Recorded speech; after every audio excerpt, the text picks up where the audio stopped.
সে 20-এর মধ্যে 8 পায়, মানে 40% মার্ক দেওয়া হয়। আর কেউ যদি একটু ডিরেক্টলি কপি না করে একটু ঘুরায় ফেরায় লেখে, তাকে কিন্তু 80 to 90% মার্ক দেওয়া হয়। হর হামেশাই 20-এর মধ্যে 18, 30-এর মধ্যে 24 থেকে 27 নাম্বার পাওয়া যায়। এটা একদম ম্যাথের মতো মার্ক। ক্লিয়ার বিষয়টা? সেই জন্য আমরা একটু চেঞ্জ করার চেষ্টা করব। আমি 1 নাম্বার ক্লাসে আপনাদেরকে দেখিয়েছিলাম কিভাবে আপনি চেঞ্জ করবেন। তারপর আরেকবার রিপিট করি। ভাই আমরা চেষ্টা করব মানে নিজের ভাষায় লেখা। তবে যদি নিজের ভাষায় ডিরেক্টলি লিখতে না পারি, আমরা জাস্ট কি করব জানেন, কয়েকটা ওয়ার্ডের সিনোনিম লিখি, তাইলেই অনেক কিছু হবে। অথবা কি করব, কোন মনে করেন প্যাসেজে কোন একটা সেন্টেন্সের উত্তর অ্যাক্টিভে আছে, আপনি সেটাকে প্যাসিভ সেন্টেন্স করে দেন। মনে করেন ওটা কমপ্লেক্সে আছে, আপনি সেটাকে সিম্পল সেন্টেন্স করেন। সিম্পল থাকলে কমপ্লেক্স সেন্টেন্স করেন। এরকম সামান্য পরিবর্তন করতে পারলেই আপনি ম্যাক্সিমাম মার্কটা পাবেন। 20-এর মধ্যে 17, 18 হর হামেশাই। 16 রকম আপনি পাবেন না, আমার 2টা ক্লাস করলে এটা আমি আপনাকে ইনশিওর করলাম।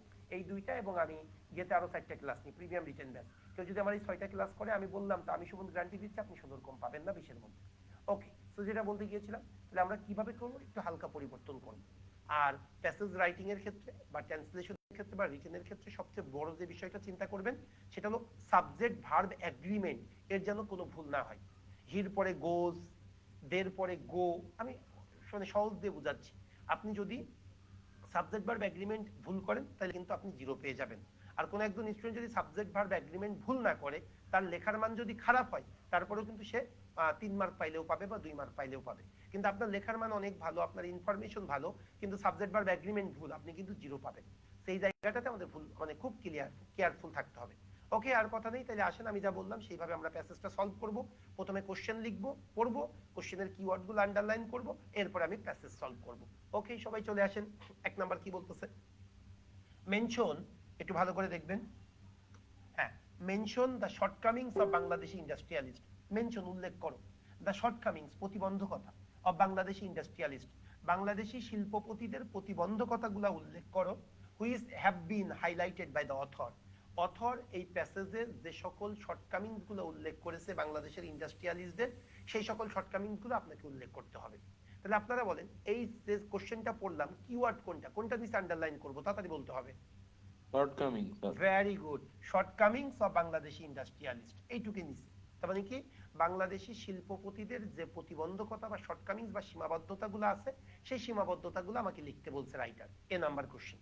এবার আসেন বি নাম্বার কোশ্চেনটা কি বলতেছে। অ্যাকর্ডিং টু দ্য প্যাসেজ, এই প্যাসেজ অনুযায়ী, growth and increasing productivity, growth প্রবৃদ্ধি এবং উৎপাদনশীলতা বৃদ্ধি, Leeds to what type of positivity for the economy, অর্থনীতির জন্য কি কি ভালো দিক বয়ে আনে। তাহলে এই প্যাসেজ অনুযায়ী গ্রোথ এবং ইনক্রিজিং প্রোডাক্টিভিটি অর্থনীতির জন্য কি কি ভালো দিক বয়ে আনে। আপনারা বলেন কোনটা নিচে আন্ডারলাইন করব। Sir, positivity for the economy. Positivity for the economy. ভাই, অর্থনীতির ভালো দিক তো অনেক কিছু থাকতে পারে, এখানে কিন্তু ডিরেক্টলি বোঝা যাচ্ছে কোন জিনিসটা অর্থনীতির জন্য ভালো দিক বয়ে আনে।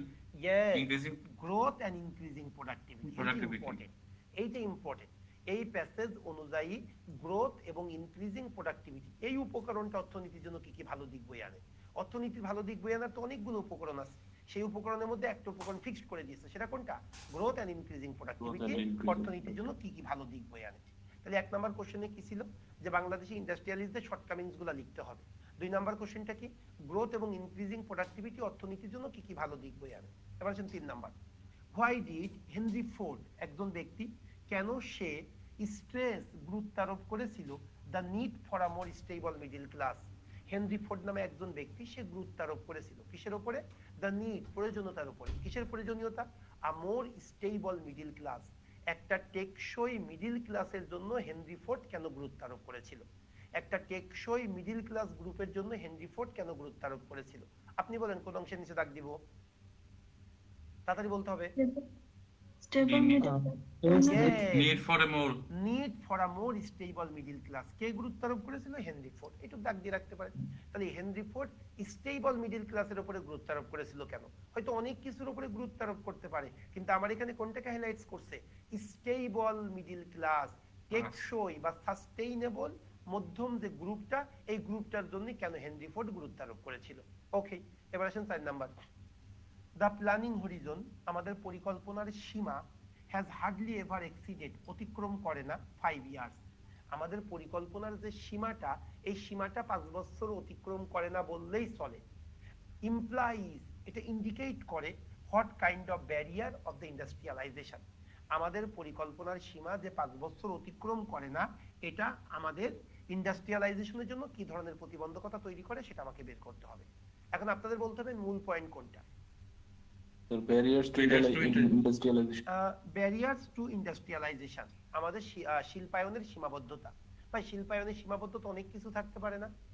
আমাদের শিল্পায়নের অনেকগুলা সীমাবদ্ধতা থাকতে পারে। আমার এখানে দক্ষ জনবলের সমস্যা, অর্থায়নের সমস্যা, কিন্তু এখানে কোন জিনিসটার সীমাবদ্ধতার কথা বলছে দেখেন Sir, তো। horizon planning, sir. Yes, the planning horizon has hardly ever exceed 5 years. বাঙালিরা না শর্ট টেম্পার, সবকিছু আজকে কি চাবো, 5 বছরের বেশি চিন্তা করতে পারে না। এইটা শিল্পায়নের ক্ষেত্রে কোন প্রতিবন্ধকতা তৈরি করতেছে? বাঙালিরা যে দীর্ঘমেয়াদী পরিকল্পনা করতে পারে না, এইটা শিল্পায়নের জন্য কোন ধরনের প্রতিবন্ধকতা তৈরি করতেছে? মূল পয়েন্ট কোনটা? মূল পয়েন্ট হলো বাংলাদেশ 5 বছরের জন্য বেশি চিন্তা করতে পারে না। বাঙালিরা আজকেই খাবো, সোনার ডিম আজকেই সব বের করে ফেলবো, কিন্তু রাজহাঁসটারে বাঁচায় রাখলে সে যে প্রতি মাসেই আমার সোনার ডিম দেবে, এইটা আমরা চিন্তা করি না। এটাই এখানে বলতে চাচ্ছে যে আমাদের পরিকল্পনার সীমা কখনোই 5 বছর অতিক্রম করে না। আমরা 5 বছরের বেশি দেখতে পারি না বাঙালিরা। সো এটা অর্থায়নের শিল্পায়নের জন্য কোন কোন প্রতিবন্ধকতা তৈরি করতেছে। ওকে মাই ডিয়ার, তাহলে এই হলো 4টে আমাদের কোশ্চেন। প্রথম কোশ্চেনটা কি ছিল? শর্টকামিংস অফ বাংলাদেশ ইন্ডাস্ট্রিয়ালিস্ট, বাংলাদেশের শিল্পপতিদের সীমাবদ্ধতাগুলো আমাদেরকে লিখতে হবে। 2 নাম্বার কি? গ্রোথ এবং ইনক্রিজিং প্রোডাক্টিভিটি অর্থনীতির জন্য কি কি ভালো দিক বয়ে আনে। 3 নাম্বার কি? হেনরি ফোর্ড কেন স্টেবল মিডল ক্লাসের উপরে গুরুত্ব আরোপ করেছিল। আর 4 নাম্বার আমাদের পরিকল্পনার হরিজন কখনোই 5 বছর অতিক্রম করে না, এটা ইন্ডাস্ট্রিয়ালাইজেশনের জন্য কোন ধরনের প্রতিবন্ধকতা তৈরি করে। ব্যাস, কোশ্চেন পড়া হয়ে গেল, কোশ্চেনের কিওয়ার্ডগুলো আন্ডারলাইন করা হয়ে গেল। এইবার আমি প্যাসেজ পড়ব, প্যাসেজে এই কোশ্চেন যদি কোনো জায়গায় ইনফরমেশন পাই সেইটুকু ফার্স্ট ব্র্যাকেট দিয়ে রাখবো। আচ্ছা তাইলে আমার সাথে প্যাসেজ পড়বেন সবাই, ভালো করে মনোযোগ সহকারে দেখবেন। একটু আমার সাথে 2 ঘন্টা থাকেন, দেখবেন যারা আজকে ফার্স্ট ক্লাস করতেছেন, আজকের ক্লাসে আপনি বুঝতে পারবেন প্যাসেজ কিভাবে লিখতে হয়, ভালো করে বুঝবেন। আ লিডিং বাংলাদেশি ইন্ডাস্ট্রিয়ালিস্ট, একজন বিখ্যাত বাংলাদেশি শিল্পপতি, ইন আ রিসেন্ট আর্টিকেল, তার একটা সম্প্রতি আর্টিকেল পাবলিশ হয়েছে, on ways to strengthen Bangladesh economy, বাংলাদেশের অর্থনীতিকে কোন উপায়ে শক্তিশালী করা যায় এর উপরে একজন শিল্পপতি আর্টিকেল পাবলিশ করেছে। হ্যাজ ড্রন অ্যাটেনশন, সে মনোযোগ করেছে, to the problems of inflation, সে মুদ্রাস্ফীতির উপরে মনোযোগ আকর্ষণ করেছে, and industrial sickness among other things, সে বলেছে বাংলাদেশের অর্থনীতির অনেক সমস্যা আছে, তার মধ্যে ইনফ্লেশন একটা বড় সমস্যা। আমরা যে 4টা কোশ্চেন পড়লাম, এই 4টা কোশ্চেনে কোথাও কি ইনফ্লেশন নিয়ে কোনো কথা আছে? না স্যার। না, তাহলে এইটুকু অংশ আমার কোন রকম মাথায় নিয়ে আসার দরকার নেই। আমার যে অংশটুকু কোশ্চেনের সাথে সম্পৃক্ত শুধু সেই অংশটুকু আমি মাথায় নিয়ে আসবো। তাহলে এটা বাদ। এবার আসেন কি বলতে চাচ্ছে সবাই একটু বুঝবেন। One of the main reasons for industrial sickness in our country, আমাদের দেশে অর্থনীতির বা শিল্পায়নটা industrial one of the main reasons, অনেকগুলা কারণ আছে, তার মধ্যে প্রধান কারণ অফ ইন্ডাস্ট্রিয়াল চিকনেস, আমাদের যে শিল্পায়নের ক্ষেত্রে যে রুগ্নতা, এই রুগ্নতার অনেকগুলা কারণ আছে, তার মধ্যে অন্যতম একটা কারণ হলো has been the fact that, অন্যতম একটা বিষয় যে বিজনেস অ্যান্ড ইন্ডাস্ট্রিয়াল ম্যানেজার, আমাদের ব্যবসায়ীরা এবং ইন্ডাস্ট্রিয়ালের ম্যানেজাররা হ্যাভ নট বিন এইবল, তারা না সক্ষম হয় না, তারা পারে না, কি করতে পারে না, two look beyond the immediate future, আমাদের দেশের ব্যবসায়ীরা এবং শিল্পপতিরা তারা ইমিডিয়েট ফিউচারের দূরে দেখতে পারে না, মানে তারা 3 বছর 10 বছর 20 বছর পরে কি হবে এটা চিন্তা করতে পারে না। ভাই এই অংশটুকু মনে হচ্ছে কোন একটা উত্তরের সাথে রিলেট করতে পারি, কোন উত্তরের সাথে করতে পারবেন? প্রথম কোশ্চেনটাই কি বলেছিল যে বাংলাদেশের কি ছিল প্রথমটা, যে বাংলাদেশের শিল্পায়নের ক্ষেত্রে যে প্রতিবন্ধকতাগুলো আছে বাংলাদেশের শিল্পপতিদের, সেই প্রতিবন্ধকতাগুলো লিখতে হবে। তাহলে ভাই এটা বাংলাদেশের শিল্পপতিদের একটা প্রতিবন্ধকতা না, যে বাংলাদেশের শিল্পপতিরা কি করতে পারে না, তারা অদূর ভবিষ্যতের বাইরে তাকাইতে পারে না, ভবিষ্যতে কি হবে, 5 বছর পরে প্রতিষ্ঠানটা কই যাবে, 10 বছর পরে প্রতিষ্ঠানটা কই যাবে, এটা তারা চিন্তা করে না, আজকেই কই যাবে এটা নিয়ে তারা মাথা ঘামায়। তাহলে এটাও কিন্তু আমার এ নাম্বার কোশ্চেনের মধ্যে চলে যায়। তাহলে কি হলো ভাই, আমরা পেয়েছিলাম যে one of the main reasons for industrial chickness in our country has been the fact that এই যে business and industrial manager, এই অংশটুকু আমার important, business and industrial manager have not been able, তারা সক্ষম না, to look beyond the immediate future, তারা immediate ফিউচারের বেশি দেখতে পারে না, এটা একটা আমাদের শিল্পায়নদের শিল্পপতিদের প্রতিবন্ধকতা।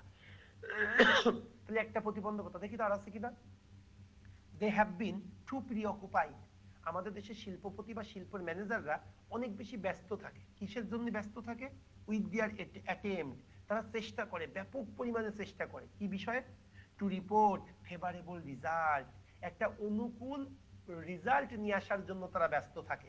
ফর দ্য কারেন্ট ইয়ার, এই সম্প্রতি মানে চলতি বছরে কিভাবে ব্যাপক প্রফিট করব, আজকে কিভাবে আমি বেশি বেশি আয় করব, এই নিয়ে তারা ব্যস্ত থাকে। এই তাহলে এটাও কি একটা সীমাবদ্ধতা না? তারা ভবিষ্যতের কথা চিন্তা করে না, তারা আজকে একেবারে মেরে কেটে খাইতে চায়। Okay, higher profit and larger dividend to the shareholder, তারা চিন্তা করে ভবিষ্যৎ দূরাই হোক, কোম্পানি বন্ধ হয়ে যায় হোক, আজকে আমি আমার শেয়ার হোল্ডারদের অনেক প্রফিট দিব, আজকে শেয়ার হোল্ডারদের অনেক আমি ডিভিডেন্ড দিব, এইটার জন্য তারা ব্যস্ত থাকে। এই তাহলে এটাও কি শিল্পপতিদের একটা প্রতিবন্ধকতা কিনা? তাড়াতাড়ি বলতে হবে। তাহলে এটাও কিন্তু আমরা এ নাম্বার কোশ্চেনের মধ্যে রাখতে পারবো। ওকে, দেখেন এরপরে কি বলতেছে, the planning Harijan has hardly ever exceed 5 years, আমাদের পরিকল্পনার সীমা কখনোই 5 বছর অতিক্রম করে না। ভাই এটা যেন মনে হচ্ছে আরেকটা কোশ্চেনের উত্তর, আপনাদের কি মনে আছে এটা কোন নাম্বার কোশ্চেনের উত্তর? D number question. তার মানে এ নাম্বার কোশ্চেনের উত্তরটা আমরা এই যে এখান থেকে এই পর্যন্ত লিখবো। এই যে দেখেন আপনারা যখন প্যাসেজ পড়বেন না, এইভাবে আপনারা যে যার উত্তর ততটুকু ফার্স্ট ব্র্যাকেট দিয়ে সেই নাম্বারিংটা করবেন। তার মানে এ নাম্বার কোশ্চেনের উত্তর এখান থেকে এর মধ্যে লুকায় আছে। আমি যখন এ নাম্বার কোশ্চেনটা লিখবো শুধু এতটুকু দেখবো, এক্সট্রা কোনো কিছু দেখবো না। এখন এখান থেকে আবার কোন কোশ্চেনের উত্তর শুরু হচ্ছে? ডি নাম্বার কোশ্চেনের উত্তর শুরু হচ্ছে। সো আসেন আমরা ডি নাম্বার কোশ্চেনের উত্তরটা পড়বো। কি ছিল জানো কোশ্চেনটা? The planning Harijan has hardly ever exceed 5 years, আমাদের পরিকল্পনার সীমা কখনোই 5 বছর অতিক্রম করে না। এটা আমাদের শিল্পায়নের জন্য কি ধরনের প্রতিবন্ধকতা তৈরি করে? দেখি আমরা। The planning Harijan has hardly ever exceed 5 years, আমাদের পরিকল্পনার সীমা কখনোই 5 বছর অতিক্রম করে না। Investment have been inadequate for new plans, এই জন্য আমরা নতুন নতুন পরিকল্পনার জন্য কি করি না? ইনভেস্ট করি না। আমরা তো কখনো ভবিষ্যতের কথা চিন্তা করি না, আমরা আজকে কি খাবো, আজকে কি পড়বো, আজকে আপনাদের চিন্তা, এই না আপনাদের সাথে মেলে কিন্তু এটা কেন? আপনারা শুধু আজকে নিয়ে চিন্তা, আজকে কই ঘুরবো, আজকে ফেসবুকে কি দিব, আজকে কি। কিন্তু পাগল, যদি জব না পাও 5 বছর পরে যে তুমি মানে তোমার যে দেয়ালে দেয়ালে বাড়ি খাইতে হবে, এটা তোমাদের মাথায় নেই। ওই একই তো, আমরাই তো পরবর্তীতে ইন্ডাস্ট্রিয়ালিস্ট হই, আমরাই তো পরবর্তীতে ম্যানেজার হই। সো ওই একই চিন্তা। ভালো জিনিস আইডেন্টিফাই করছে এই লেখক। তাহলে আসো, আমাদের পরিকল্পনার সীমা কখনোই 5 বছরের বেশি অতিক্রম করে না। এর জন্য কি হয়েছে? Investment have been inadequate, inadequate মানে কি? অপর্যাপ্ত। ফর নিউ প্ল্যান, আমরা নতুন নতুন প্রজেক্টের জন্য আমরা ইনভেস্টমেন্ট পাই না। টুয়ার্ডস ডাইভার্সিফিকেশন, এই কারণে আমাদের ডাইভার্সিফিকেশন হয় না, এন্ড এক্সপেনশন, এবং আমাদের প্রতিষ্ঠানের বিস্তারও ঘটে না। তাহলে ভাই কোশ্চেনটা কি ছিল একটু ভালো করে দেখেন না, খুব মজার জিনিস। The planning Harijan has hardly ever exceed 5 years implies, এই সেন্টেন্সটা ইন্ডিকেট করতেছে what kind of barrier two industrialisation, এটা শিল্পায়নের জন্য কোন কোন প্রতিবন্ধকতা তৈরি করতেছে। ভাই এখন আমি বলতে পারবো না আমাদের পরিকল্পনার সীমা 5 বছরের বেশি অতিক্রম করে না, এই জন্য আমরা নতুন নতুন প্ল্যান্টে ইনভেস্ট করি না, আমাদের ডাইভার্সিফিকেশন হয় না, এরপরে কি হয় না? আমাদের এক্সপেনশন, সমৃদ্ধি বা গ্রোথ ঘটে না। ব্যাস, এরপরে আসেন, modernisation and asset creation have seriously lagged behind, আর এটার কারণে আমাদের প্রতিষ্ঠানে মডার্নাইজেশন হয় না, এটার কারণে আমাদের প্রতিষ্ঠানে কি হয় না?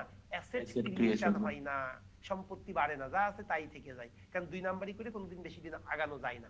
ওকে, এবার আসো, in business growth is needed, ভাই ব্যবসায় গ্রোথ দরকার, আপনি গ্রোথ ছাড়া ব্যবসা টিকায় রাখতে পারবেন না।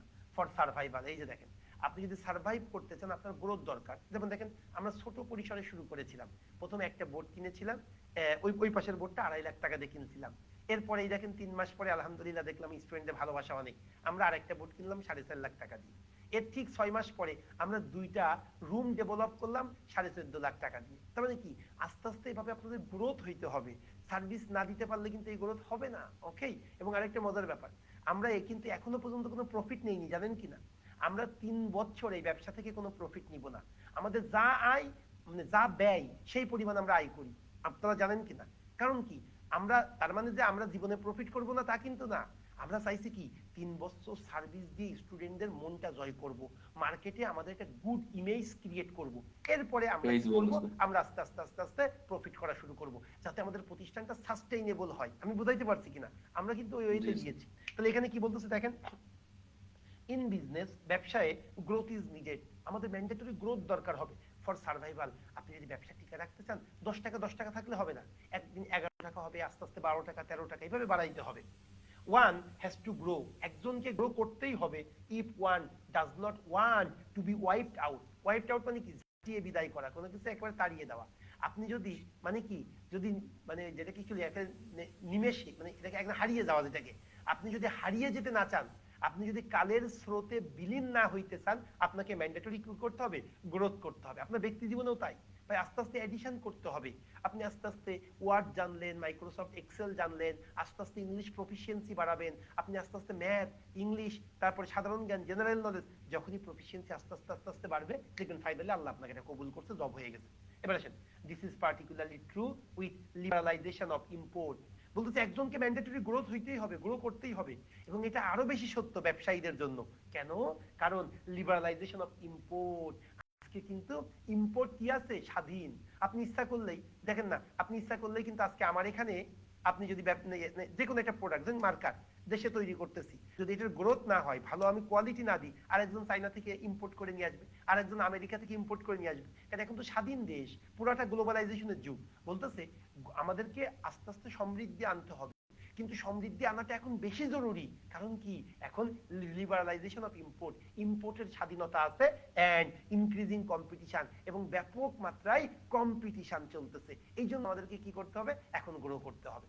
ওকে, সো ভাই আমার মূল অংশটা, আমি যে ডি নাম্বার কোশ্চেনটা পাইছিলাম যে কি ছিল, আমাদের পরিকল্পনার সীমা কখনোই 5 বছর অতিক্রম করে না। এর দ্বারা আমি কি বুঝাইতে চাইছি? এর দ্বারা আমরা এটা বুঝাইতে চাইছি যে আমাদের পরিকল্পনার সীমা কখনোই 5 বছরের বেশি যায় না। এটা কি কি প্রতিবন্ধকতা তৈরি করে?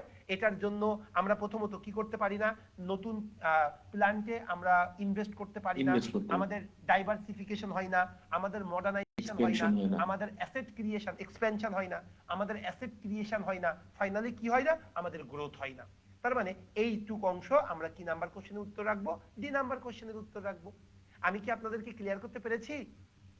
জি স্যার। ওকে, তাহলে দেখেন এ নাম্বার কোশ্চেনে এতটুকু, ডি নাম্বার কোশ্চেনের উত্তর এতটুকুর মধ্যে আছে। আর একটা অংশ আছে আমাদের প্যাসেজে, সেই অংশটুকু আমরা পড়বো, তারপরে আমরা ফিরে আসবো। ভালো করে বুঝবেন। মোর ওভার, এটা ছাড়াও growth and higher productivity, by growth and higher productivity যখনই পড়লাম কেমন বাড়ি খাইলো। কোন জায়গায় দেখেন তো? গ্রোথ এন্ড হায়ার প্রোডাক্টিভিটি কোন জায়গায় আছে? এই যে দেখেন বি নাম্বার কোশ্চেনের উত্তর। অ্যাকর্ডিং টু দা প্যাসেজ, এই প্যাসেজ অনুযায়ী গ্রোথ এন্ড ইনক্রিজিং প্রোডাক্টিভিটি মানেই তো হায়ার প্রোডাক্টিভিটি নাকি? এই প্যাসেজ অনুযায়ী গ্রোথ এবং higher productivity leads to what type of positivity for the economy. মানে গ্রোথ এবং ইনক্রিজিং প্রোডাক্টিভিটি অর্থনীতির জন্য কি কি ভালো দিক বয়ে আনে। এই আমার কিন্তু গ্রোথ এবং ইনক্রিজিং প্রোডাক্টিভিটি অর্থনীতির জন্য কি ভালো দিক বয়ে আনে এটা আমার চাইছে। সো যে ভালো দিক বয়ে আনবে ওইটাই আমি লিখবো। ক্লিয়ার? আসেন দেখি আমরা পারি কিনা। Growth and higher productivity create employment. এই গ্রোথ এবং হায়ার প্রোডাক্টিভিটি অর্থনীতির জন্য কি তৈরি করে? অর্থনীতির জন্য কর্মসংস্থান, ক্রিয়েট এমপ্লয়মেন্ট, কর্মসংস্থান তৈরি করে। দেখি তার কিছু আছে কিনা। এন্ড হায়ার এমপ্লয়মেন্ট, আর যখন কর্মসংস্থান বেড়ে যাবে তখন কি হবে? ক্রিয়েটস লার্জার মার্কেট, মার্কেটটা বড় হবে, both for industrial and consumer product. Industrial এবং কনজিউমার প্রোডাক্টের কি হবে? মার্কেটটা বড় হবে। কারণ কি? মানুষ যখন কর্মসংস্থান বাড়বে তখনই তো তার পকেটে টাকা আসবে, আর যখন পকেটে টাকা আসবে তখনই কি সে ভোগ্যপণ্য বা বিভিন্ন শখের পণ্য জিনিসগুলা কিনবে। তখনই পণ্য কিনা মানে কি? মার্কেটটা বড় হওয়া। তোমাকে তো আনসার করতে হবে প্যাসেজের উপরে বেস করে, তুমি ব্যক্তিগতভাবে যা জানো তার উপরে বেস করে না। কিন্তু এখন তুমি বলতে পারো গ্রোথ এবং ইনক্রিজিং প্রোডাক্টিভিটি অর্থনীতির জন্য তো অনেক ভালো দিক বয়ে আনতে পারে, সবগুলা লিখবা না। প্যাসেজের আমি 1 নাম্বার লেকচার শিটে বলছিলাম প্যাসেজের বাইরে যাওয়া যাবে না। সো প্যাসেজে কি বলতে চাচ্ছে? প্যাসেজে বলতেছে গ্রোথ এবং ইনক্রিজিং প্রোডাক্টিভিটি প্রথমত কি তৈরি করে? কথা বলো। প্রথমত কি তৈরি করে? কর্মসংস্থান তৈরি করে। কর্মসংস্থান তৈরি করে, ক্রিয়েট এমপ্লয়মেন্ট। আর এমপ্লয়মেন্ট যখন হচ্ছে তখন সেটা কি তৈরি করতেছে? লার্জার মার্কেট, মার্কেটটা বড় করতেছে। কার? ইন্ডাস্ট্রিয়াল এন্ড কনজিউমার, শিল্প পণ্য এবং ভোগ্য পণ্য উভয় পণ্যের মার্কেটটা বড় হচ্ছে। এইটা কিন্তু মূল। আমার কোশ্চেনটা কি ছিল তাইলে? গ্রোথ এবং ইনক্রিজিং প্রোডাক্টিভিটি অর্থনীতির জন্য কি কি ভালো দিক বয়ে আনে। আমি কি বলবো? গ্রোথ এবং ইনক্রিজিং প্রোডাক্টিভিটি সে হলো কর্মসংস্থান তৈরি করে, আর যখন কর্মসংস্থান বাড়ে তখন ভোগ্য পণ্য ও শিল্প পণ্যের মার্কেটটা বাড়ে বা বড় হয়। শেষ। এই দেখি আর কিছু আছে কিনা। ইট ওয়াজ হেনরি ফোর্ড। এই হেনরি ফোর্ড মানেই তো আরেকটা বিষয়, সেটা আরেকটা কোশ্চেন। কত নাম্বার কোশ্চেন? এই 3 নাম্বার। হেনরি ফোর্ড কেন স্টেবল মিডল ক্লাসের উপরে গুরুত্ব আরোপ করেছিল। তার মানে সি নাম্বার কোশ্চেনের উত্তর এই যে এখান থেকে এই পর্যন্ত সুন্দরভাবে লিখতে পারবো। এখান থেকে আমি সি নাম্বার কোশ্চেনের উত্তর লিখবো। শেষ। বি স্যার, ওটা বি স্যার। B number. দেখলাম আপনাদের মনোযোগ আছে কিনা। ভেরি গুড, আমি তো জানি এটা বি। হ্যাঁ, আমি দেখলাম আপনাদের মনোযোগ কতটুকু। শেষ। এই যে তাহলে এটা হলো বি নাম্বার কোশ্চেনের উত্তর। আমি এতটুকু পেয়ে গেলাম ওই পর্যন্ত। এইবার আসেন হেনরি ফোর্ড, Ford, C, ওই sir. কোশ্চেনটা আমরা একটু দেখবো। সি নাম্বার কোশ্চেনটা কি ছিল? Why did Henry Ford stress the need for a stable middle class? Henry Ford কেন স্টেবল মিডল ক্লাসের উপরে গুরুত্ব আরোপ করেছে? কোশ্চেন কিন্তু হেনরি ফোর্ড কেন স্টেবল মিডল ক্লাস তৈরি করছে তা না, কি বলছে কেন স্টেবল মিডল ক্লাস দরকার, এটার জন্য কেন গুরুত্ব আরোপ করেছে। তোমাকে ওই কারণটা বের করতে হবে, মনে রেখো কিন্তু। তাহলে দেখি আমরা পারি কিনা, ভালো করে বুঝবে। ইট ওয়াজ হেনরি ফোর্ড, এটা ছিল হেনরি ফোর্ড, আমেরিকান ইন্ডাস্ট্রিয়ালিস্ট, সে ছিল আমেরিকার শিল্পপতি, who revolutionise factory production with his assembly line method. বলতেছে হেনরি ফোর্ড যে ফ্যাক্টরি প্রোডাকশনে একটা আমূল পরিবর্তন এনেছে তার একটা থিওরির মাধ্যমে, যেমন ডক্টর মোহাম্মদ ইউনূসের 3 জিরোস থিওরি। এখানে হেনরি ফোর্ডের থিওরিটার নাম কি? Assembly line method. Assembly line method. ভাই আমার কোশ্চেনে কি কোথাও বলছিল হেনরি ফোর্ড কেন বিখ্যাত বা কোন লাইনের জন্য বিখ্যাত বা কোন মেথডের জন্য বিখ্যাত? না No, না, sir. না স্যার আমার কোশ্চেনে কি ছিল হেনরি ফোর্ড কেন স্টেবল মিডল ক্লাসের উপরে গুরুত্ব আরোপ করেছে। আমি কিন্তু আমার উত্তরটা এখনো পাইনি, আমি হেনরি ফোর্ডের ইন্ট্রোটা পাচ্ছি। হ্যাঁ দেখি আমরা পারি কিনা। স্ট্রেস, এই যে আসল জায়গায় আসতেছি, stress the need for the creation of larger and more stable middle class. এই যে দেখ এতটুকু পড়লি হয়েছে, সে এতটুকুটা কি, এই যে এতটুকু। হেনরি ফোর্ড সে কি করেছে, সে স্ট্রেসড করেছে কিসের উপরে? The need for a stable middle class, এর উপরে সে কি করেছে, স্ট্রেস করেছে। এখন আমি কি কোশ্চেনের উত্তর পাইছি? কোশ্চেনে চাইছিল কি, না। কেন তাই স্ট্রেস করেছে, কেন স্টেবল মিডল ক্লাসের উপরে গুরুত্ব আরোপ করেছে, সেটা আমাকে বের করতে হবে। হয়তো কেনের উত্তরটা আমরা পাবো। দেখো হেনরি ফোর্ড যে স্টেবল মিডল ক্লাস তৈরির ক্ষেত্রে গুরুত্ব আরোপ করেছে কেন, দ্যাট ইজ, কারণটা হলো a large number of people who can afford more and more goods and services। কারণ স্টেবল মিডল ক্লাসটা যখন বাড়বে তখন a large number of people, অনেক সংখ্যক মানুষ, who can afford, যারা কি অ্যাফোর্ড করতে পারবে, কি অ্যাফোর্ড করতে পারবে, মোর এন্ড মোর পণ্য এবং সেবা। তোমাদেরকে একটু বুঝাই বলি, তোমরা বুঝতে পারবে যারা নন কমার্স। দেখো কত মজার জিনিস, একটা সমাজে 3 স্টেজের লোক থাকে, lower class, middle class, upper class. Upper মনে রাখবা ওই অর্থনীতি উন্নতি হবে যে অর্থনীতিতে মিডল ক্লাসটা বেশি থাকবে। কেমন? ধরো যারা লোয়ার ক্লাস এরা কিন্তু কোনো কিছু কিনতেই পারে না, ওদের খাওয়া দাওয়াই হয় না, ওরা জিনিসপত্র কিনবে কি করে? ধরো আমি যদি বলি, ধরো আমি একটা জামা কিনি, আমি কোথা থেকে কিনি? ধরো আমি মিডল ক্লাসের মধ্যে আছি আল্লাহ দিলে। আমি একটা যখন জামা কিনবো, ধরো আমি একটা শার্ট কিনবো, আমি সাধারণত সেইলর থেকে বা ইয়েলো থেকে বা আর্টিসান থেকে শার্ট কিনি। ধরো আমি সেইলর থেকে বা ইয়েলো থেকে বা আর্টিসান থেকে কিনলাম শার্টটা। এই শার্টটা কেনার পরে সেইলর টাকা পাইলো, ওই শার্টটা কে তৈরি করছে? আমার দেশের একজন শ্রমিক তৈরি করেছে, আমার দেশের একজন দর্জি তৈরি করেছে। তাহলে ওই টাকা যে সেইলর থেকে কিনলাম, ওই টাকাটা কিন্তু ওই দর্জি পাবে। এবার ওই দর্জি যে টাকাটা পাইলো, ওই টাকাটা কি ওই দর্জির পরিবারে কাজে লাগবে। তার মানে কি জিনিসটা কিন্তু আমার দেশের মধ্যেই থাকলো। কিন্তু যারা আপার ক্লাস, ধরো বসুন্ধরার মালিকের ছেলে আনভির, আনভির কিন্তু, বা মনে করো অনন্ত জলিল, বা মনে করো সাকিব আল হাসান, তারা কিন্তু দেশ থেকে কোনো শার্ট কেনে না, কোনো প্যান্ট কেনে না। তারা যখনই কেনে তারা কি লুইস ভুইটন বা যারা না দামি দামি যে ব্র্যান্ডগুলো আছে দেশের বাইরে থেকে, তারা সিঙ্গাপুর, থাইল্যান্ড বা কাতার থেকে তারা জিনিসটা কেনে।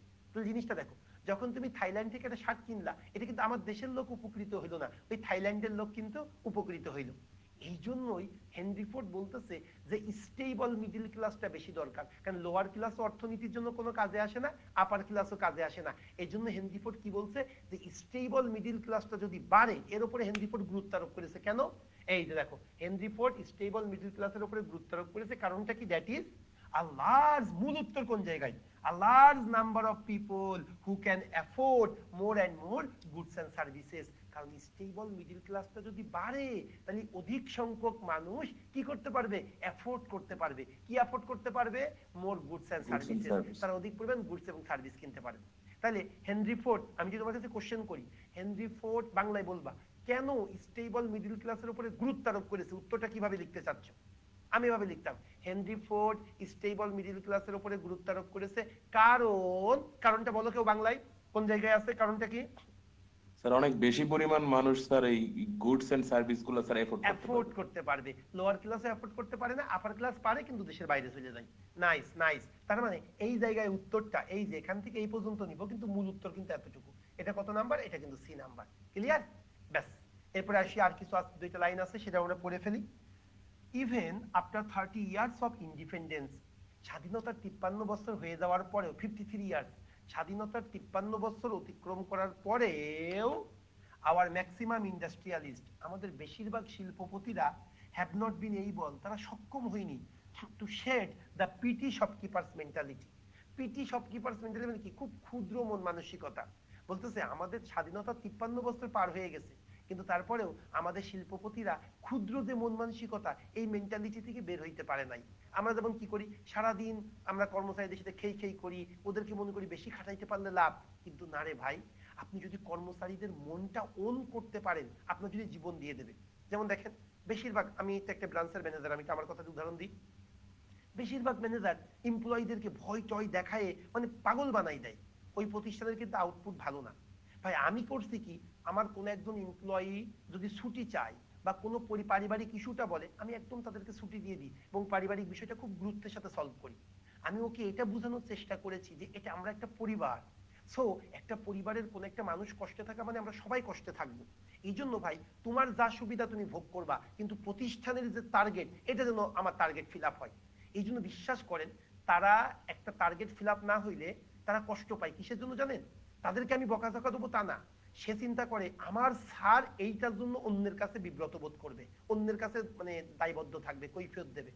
এই জন্য তারা কষ্ট পায়। যে জিনিসটা দেখেন আমি কিভাবে অন করানোর চেষ্টা করেছি। তার মানে আরেকটা ভালো বুদ্ধি দিই, আমি যখন আমার বাড়ি বানাই, ভালো করে বুঝতে, এটা এটা নাইস একটা উদাহরণ।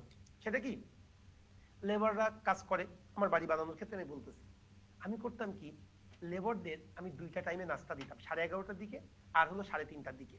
কি নাস্তা দিতাম? এই ওরা তো আহামরি খায় না, একটা সিঙ্গারা দিতাম, কোনোদিন মুড়ি মুড়ি ভাজা মাখাই দিতাম, চা দিতাম, এতেই শেষ। কিন্তু বিশ্বাস করেন, এই দুই বেলা নাস্তা করাতে আমার সর্বোচ্চ 200 টাকা খরচ হইতো, কিন্তু এর জন্য যে আমি আউটপুটটা কি পাইতাম কল্পনা করতে পারবেন না। আর অন্যরা চিন্তা করবে 500 টাকা 1000 টাকা মজুরি নিচ্ছে, আবার নাস্তা করাবো, দূর, নাস্তা করিস না। কিন্তু রাজমিস্ত্রিরা চাইলে আপনার একটা ওয়াল একদিনে শেষ করতে পারে, আবার চাইলে ওটা 3 দিনে শেষ করতে পারে। এই জন্য একটু আপনারা বোঝার চেষ্টা করবেন, মানুষকে ওন করানোর চেষ্টা করবেন। পিটি শপকিপার্স মেন্টালিটি এটা রাখা যাবে না। এটাই বলতেছে, স্বাধীনতার 53 বছর পার হওয়ার পরেও আমাদের দেশের লোক 1 টাকা সামনে থেকে চলে গেলে খাই খাই, পিছন থেকে লাখ টাকা চলে যাচ্ছে। তাই যে পিটি শপকিপার্স মেন্টালিটি তারা কি করতে পারে নাই, তারা পরিহার করতে পারে নাই।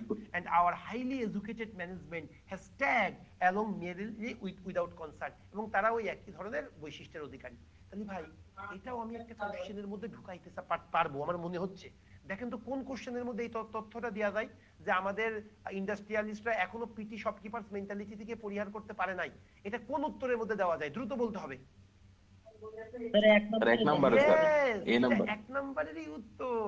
যে আমাদের কি বলেছিল যে আমাদের Shortcomings। বাংলাদেশি ইন্ডাস্ট্রিয়ালিস্টদের শর্টকামিংস, এই এটা একটা শর্টকামিংস না বাংলাদেশি ইন্ডাস্ট্রিয়ালিস্টদের? ইয়েস, এটাও একটা শর্টকামিংস। তার মানে এটাও আমি এক নম্বরের মধ্যে ঢুকাই দিব। That's great. তাহলে আমি একটু মার্ক করে রাখি, আমি একটু মার্ক করে রাখবো এই যে এই অংশটুকু, যে our maximum, এই যেখান থেকে এ number, our maximum industrialists have not been able to shed the petty shopkeepers mentality। শেষ। তাহলে আমাদের হয়ে গেল এটা। এইভাবে শোনেন, প্রথমত কোশ্চেনটা পড়লাম, কোশ্চেনের কিওয়ার্ড গুলো আন্ডারলাইন করলাম, এইবার প্যাসেজ পড়লাম, প্যাসেজে কোশ্চেনের যে কোশ্চেনের তথ্য যেখানে পাইছি সেই তথ্যটুকু ফার্স্ট ব্র্যাকেট দিয়ে কি করেছি, আমি নাম্বারিং করে ফেলেছি। এইবার আমরা কি করব, উত্তরটা লিখবো। আসেন তাইলে আমি উত্তরটা লিখবো। 1 নাম্বার উত্তর, mention the shortcomings of Bangladeshi industrialists which have been highlighted by the author। আমাদের অথর যে বাংলাদেশি ইন্ডাস্ট্রিয়ালিস্টদের শর্টকামিংস গুলো বলছে সেইগুলা। এখন আপনি যখন এই উত্তরটা লিখবেন না, উত্তরটা লেখার সময় এইবার আপনি ওই যে অংশটুকু ফার্স্ট ব্র্যাকেট দিয়ে এ লিখেছেন শুধু অতটুকু পড়বেন আর পড়বেন না, তাহলে আপনার উত্তরটা আরো বেশি ক্লিয়ার হবে। তার মানে আপনি শুধুমাত্র এই যে এই অংশটুকু মাথায় রাখবেন। হ্যাঁ, ওয়ালাইকুম আসসালাম। কেউ কিছু বলবা? একটু কথা বলতাম। বলো বলো। জি স্যার। আরে স্যার, বলো। ক্লাসটা কি 8টায় হওয়ার কথা ছিল?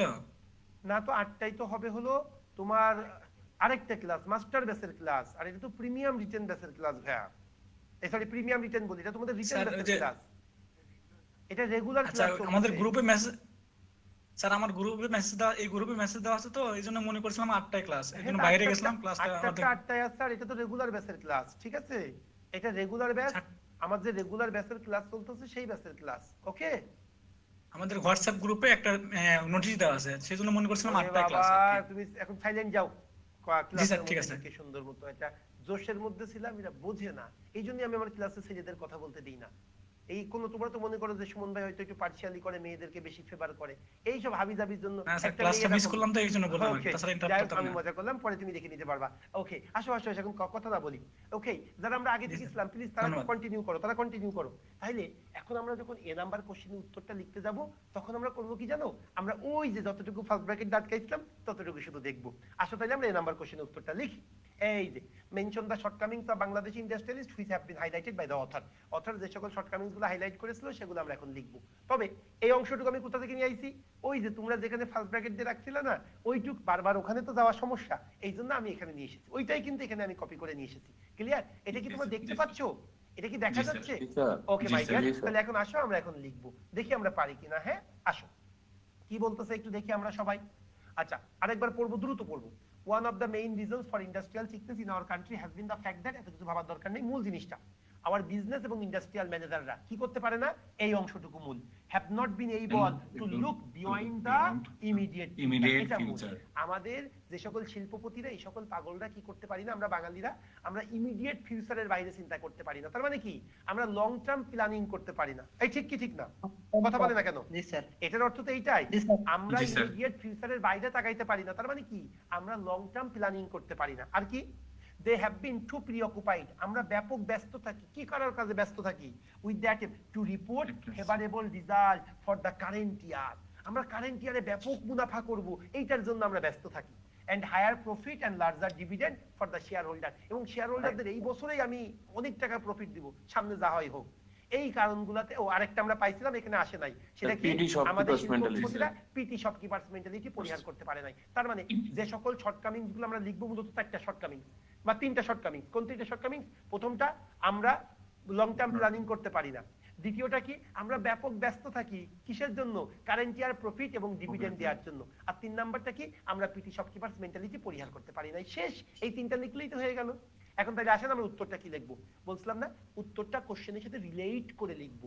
কোশ্চেন কোনটা, আসেন তাহলে কোশ্চেন থেকে কি লিখবো, কেউ একজন বলেন কোশ্চেন থেকে কতটুকু লিখতে পারি, দ্রুত বলতে হবে। কোশ্চেন থেকে কি লিখবো? হ্যাঁ হয়েছে তো, জোরে বলেন। হচ্ছে তো, সাহস করে বলবেন, ভয় কিসের, আমরা তো সব ভাইয়ের ভাই বোন। হ্যাঁ বলো, দ্রুত বলো কি লিখবা, হয়েছে তো বলো, কোশ্চেন থেকে কি লিখবো। Shortcoming of Bangladesh industrial. দেখো ভাই, the shortcomings of Bangladesh industrialist, Bangladeshi শিল্পপতিদের সীমাবদ্ধতা, which have been highlighted by the author, যেটা অথর হাইলাইট করেছে। তাহলে বাংলাদেশি শিল্পপতিদের সীমাবদ্ধতা যেগুলা অথর হাইলাইট করেছে, সেগুলা হয় যে এই, এভাবে লিখলে হয় না? কথা বলে না কেন? জি স্যার, জি তাহলে স্যার। কোশ্চেন থেকে কি লিখবো, জি স্যার। একটু আগে লিখে নিব, the shortcomings of Bangladeshi industrialist which have been highlighted by the author, এরপরে কি হবে, ইজ হবে না, ইজ Is দ্যাট। ঠিক কি ঠিক না? আমি একটু ভুল করেছি, পরে বলবো, আগে লিখবো। আসেন তাহলে লিখে ফেলি। এই তো আর নাই। আর ভাই, স্যার। তুমি বিশ্বাস করো, একটু বোঝার চেষ্টা করো, রিটেনে তোমাদেরকে চেঞ্জ করব কোনো ব্যাপারই না, শুধু তোমাদের একটু কোঅপারেশন থাকতে হবে। পাগল, তুমি যদি এখানে ইজ লেখো, এরপরে তুমি যত ভালোই লেখো না কেন, you will get a bigger zero, nothing else. কিন্তু তুমি যদি এখানে আর লিখতা, পরবর্তীতে তুমি কোন রকম লিখতে পারলে মিনিমাম 2 পাইলেও পাবা, জিরো জীবনে পাবা না। কারণ সাবজেক্ট ভার্ব এগ্রিমেন্ট যদি ঠিক থাকে, মাস্ট বি তুমি মার্ক পাবা। আর সাবজেক্ট ভার্ব এগ্রিমেন্ট যদি ভুল হয়, তুমি জাস্ট জিরো, যত ভালোই লেখো না কেন। অনেকে বলে না, স্যার পুরো খাতা পুরা একেবারে পুরো জ্বালাই দিছি, সেই লেখা লিখছি, স্যার কেন আর ডাক পাইলাম না? কারণটা এইটা, আপনার সাবজেক্ট ভার্ব এগ্রিমেন্ট ভুল। ওকে, আসেন তাহলে লিখে ফেলি আমরা, এখানে ইজ হবে না, এখানে আর হবে। আসেন তাহলে আমি লিখতেছি, ভালো করে বুঝবেন আমরা কোশ্চেনটা কিভাবে লিখবো। ওকে, লিখি তাইলে, আপনারা লেখেন। The shortcomings of Bangladeshi industrialist, the shortcomings of Bangladeshi industrialist, just a question থেকে, industrialist which have been highlighted by the author are that হয় যে our industrialist, তাই তো, our industrialist have not been able to lick the immediate future, that our industrialist মানে কি আমি দে লিখতে পারি না, কথা বলতে হবে। জি স্যার। কারণ ওই ইন্ডাস্ট্রিয়ালিস্ট তো লিখেছি, তাহলে আবার our industrialist have not been able, না, they have not been able to look behind the immediate future, এইটাই, they have not been able to look behind the immediate future, সেটা লিখলে কিন্তু হচ্ছে। কিন্তু তোমাদেরকে একটা কথা বলেছিলাম না, ডিরেক্টলি হারিয়ে কপি পেস্ট ফেলছি। করলে 2 পাবে, আর একটু যদি ঘুরাই লিখতে পারো তুমি 2 এর জায়গায় 5 পাবে। বিলিভ করো আমার কথা, আমি ক্লিয়ার করতে পেরেছি কিনা? তাহলে they have not been able to look the immediate future, এইটাকে আমি এইভাবে লিখ, তোমাদেরকে জাস্ট প্রথম কোশ্চেনটা আমি দেখাচ্ছি, এরপরে তোমরাই বলবা। এইটাকে they have not been able to look beyond the immediate future, এই জায়গায় যদি আমি এইটা লিখি আপনারা কি খুব বেশি কষ্ট পাবেন? দেখেন তো, দে আর আনএবল, জি they sir, are unable Unable. they are unable to make the long term plan, to make the long term term to make the long term planning, long long term planning। Clear হয়েছে কিনা বলেন? এটা কি খুব কঠিন কিছু? না এটাই স্যার। না এটা, they have not been able to look beyond the immediate future, তার ইমিডিয়েট ফিউচারের বেশি দেখতে পারে না। তার মানে কি? they are unable, তারা অক্ষম কি করতে অক্ষম? to make long term planning, তারা লং টার্ম প্ল্যানিং করতে অক্ষম। আমি বুঝাইতে পারছি কিনা? জি স্যার। and এই ছাড়াও আর কি আছে দিয়ে দেন পরবর্তীতে, and they have been too preoccupied with their attempt to report favorable result for the current year, এভাবে বলা যায়। and এছাড়াও they are too busy, তারা অনেক ব্যস্ত থাকে। কথা বলে না কেন? besides they are so busy, তারা অনেক ব্যস্ত থাকে কি করতে? কারেন্ট ইয়ারে ম্যাক্সিমাম প্রফিট নিয়ে আসতে। তাহলে কি বলতে পারি? besides and they are, কি বলবো বলেন না? and they are so busy, তারা অনেক বেশি ব্যস্ত থাকে। they are busy, they are so busy to make, যেটা আগের বারও মেক দিয়েছি, to make বারবার না দিয়ে to generate To বলা যায় earn না? দেওয়া যাবে। Earn. to earn, okay, generate, GENERATE, to earn, to generate, okay, and they are so busy, তারা অনেক ব্যস্ত হয়ে পড়ে কি করতে? to generate কি ভাই? maximum profit, to generate maximum profit, Okay. maximum profit, Profit. profit and dividend একসাথে আছে না? profit and dividend, হ্যাঁ। and sir. this and okay, and they are so busy, তারা অনেক ব্যস্ত থাকে to generate maximum profit and dividend কোন ইয়ারের জন্য? for Recent year. the, কি আছে বলো ভাই এখানে? for the Current current year. year, Current year. actually for the current year বা recent year, for the current year, Recent। কারণ যা পরিবর্তন করতে এটাই স্যার ফিদা হয়ে যাবে। শেষ। আরেকটা লাইন আছে দিয়ে দিব, আরেকটা লাইন কি ছিল বলো? তারা পেটি শপকিপার Sir. মেন্টালিটি কি ছিল জানো এটা? Besides, Sir, petty shopkeeper mentality. স্বাধীনতা 53 বছর পার হয়ে যাওয়ার পরেও they have not been able to shed the petty shopkeepers mentality, তাহলে কি বলতে পারি? দুইটা কিন্তু লিখেছি তাই না? এখন আরেকটা জিনিস যোগ করব, যখন কিছু কানেক্টর আছে যেগুলো তোমাদেরকে প্রিমিয়াম রিটেন ব্যাচের 1 নাম্বার ক্লাসে প্রোভাইড করা হবে, একটা সেন্টেন্স থেকে আরেকটা সেন্টেন্স শুরু করতে গেলে কিছু কানেক্টর মানে কিছু অর্নামেন্টস ব্যবহার করি, সেটা কি? এছাড়াও, moreover, however, moreover, in addition to, এগুলো ইউজ করি না আমরা? সো এরকম একটা জিনিস আমরা ইউজ করব এখান থেকে, moreover, এটা ছাড়াও, moreover, এটা ছাড়াও আমাদের শিল্পপতিরা কি করতে পারে নাই? পিটি শপকিপার্স মেন্টালিটি পরিহার করতে পারে নাই। কি লিখবো বলো এখন এটা তাইলে? এটা ছাড়াও আমাদের শিল্পপতিরা পিটি শপকিপার্স মেন্টালিটি পরিহার করতে পারে নাই। ঠিক আছে, unable to avoid। Okay, very good. Moreover এটা ছাড়াও they are Are unable to avoid their petty shopkeepers mentality। very good, avoid their PT shopkeepers mentality।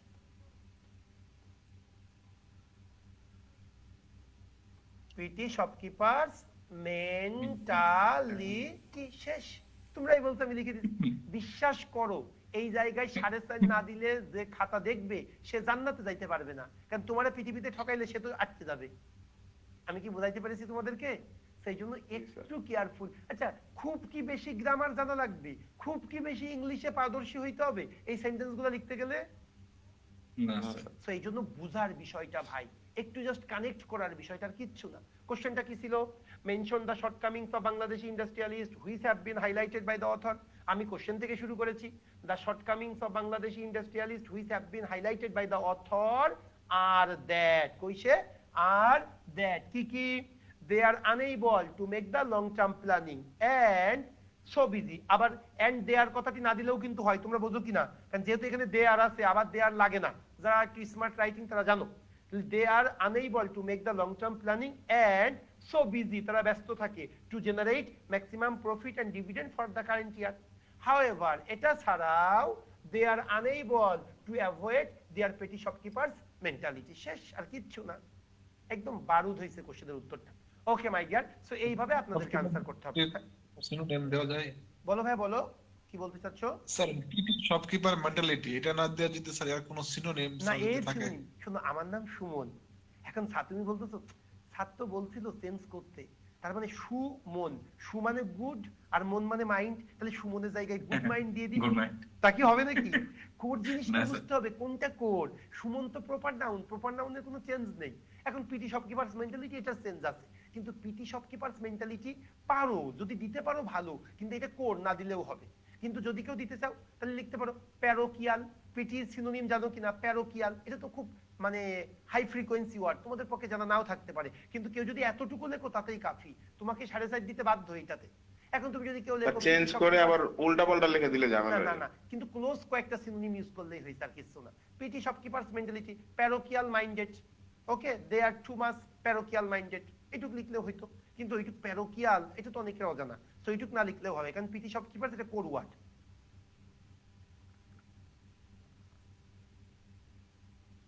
আমি বুঝাইতে সক্ষম হচ্ছি কিনা প্লিজ রেসপন্স করবেন। জি স্যার। জি স্যার। ওকে মাই ডিয়ার, এবার আসেন তাহলে আমরা 2 নাম্বার কোশ্চেনে চলে যাব। আরেকটা কোশ্চেন আমি আপনাদের 1 নাম্বার লেকচার শিটে বলেছিলাম, 1 নাম্বার ক্লাসটি করে নেবেন, এটা খুব চমৎকার ক্লাস। যে কোন একটা কোশ্চেনের উত্তর ছোট, আপনি মনে করতেছেন 5 মার্ক, ছোট লিখলে কি 5 মার্ক পাবো? একটা ওয়ার্ডের উত্তর, ভাই একটা ওয়ার্ডে যদি উত্তর হয় একটা ওয়ার্ডে লিখবেন, আপনি 5 পাবেন। যদি 10টা লাইন লাগে 10টা লাইন লিখবেন, যেটার জন্য যা তাই লিখবেন, অযথা টেনে হেসড়ে কোশ্চেনের উত্তর বাড়ানোর কোনো প্রয়োজন নেই। ক্লিয়ার? মনে থাকে জানো। এখন আসেন আমরা 2 নাম্বার কোশ্চেনটা লিখবো। কি বলতেছে?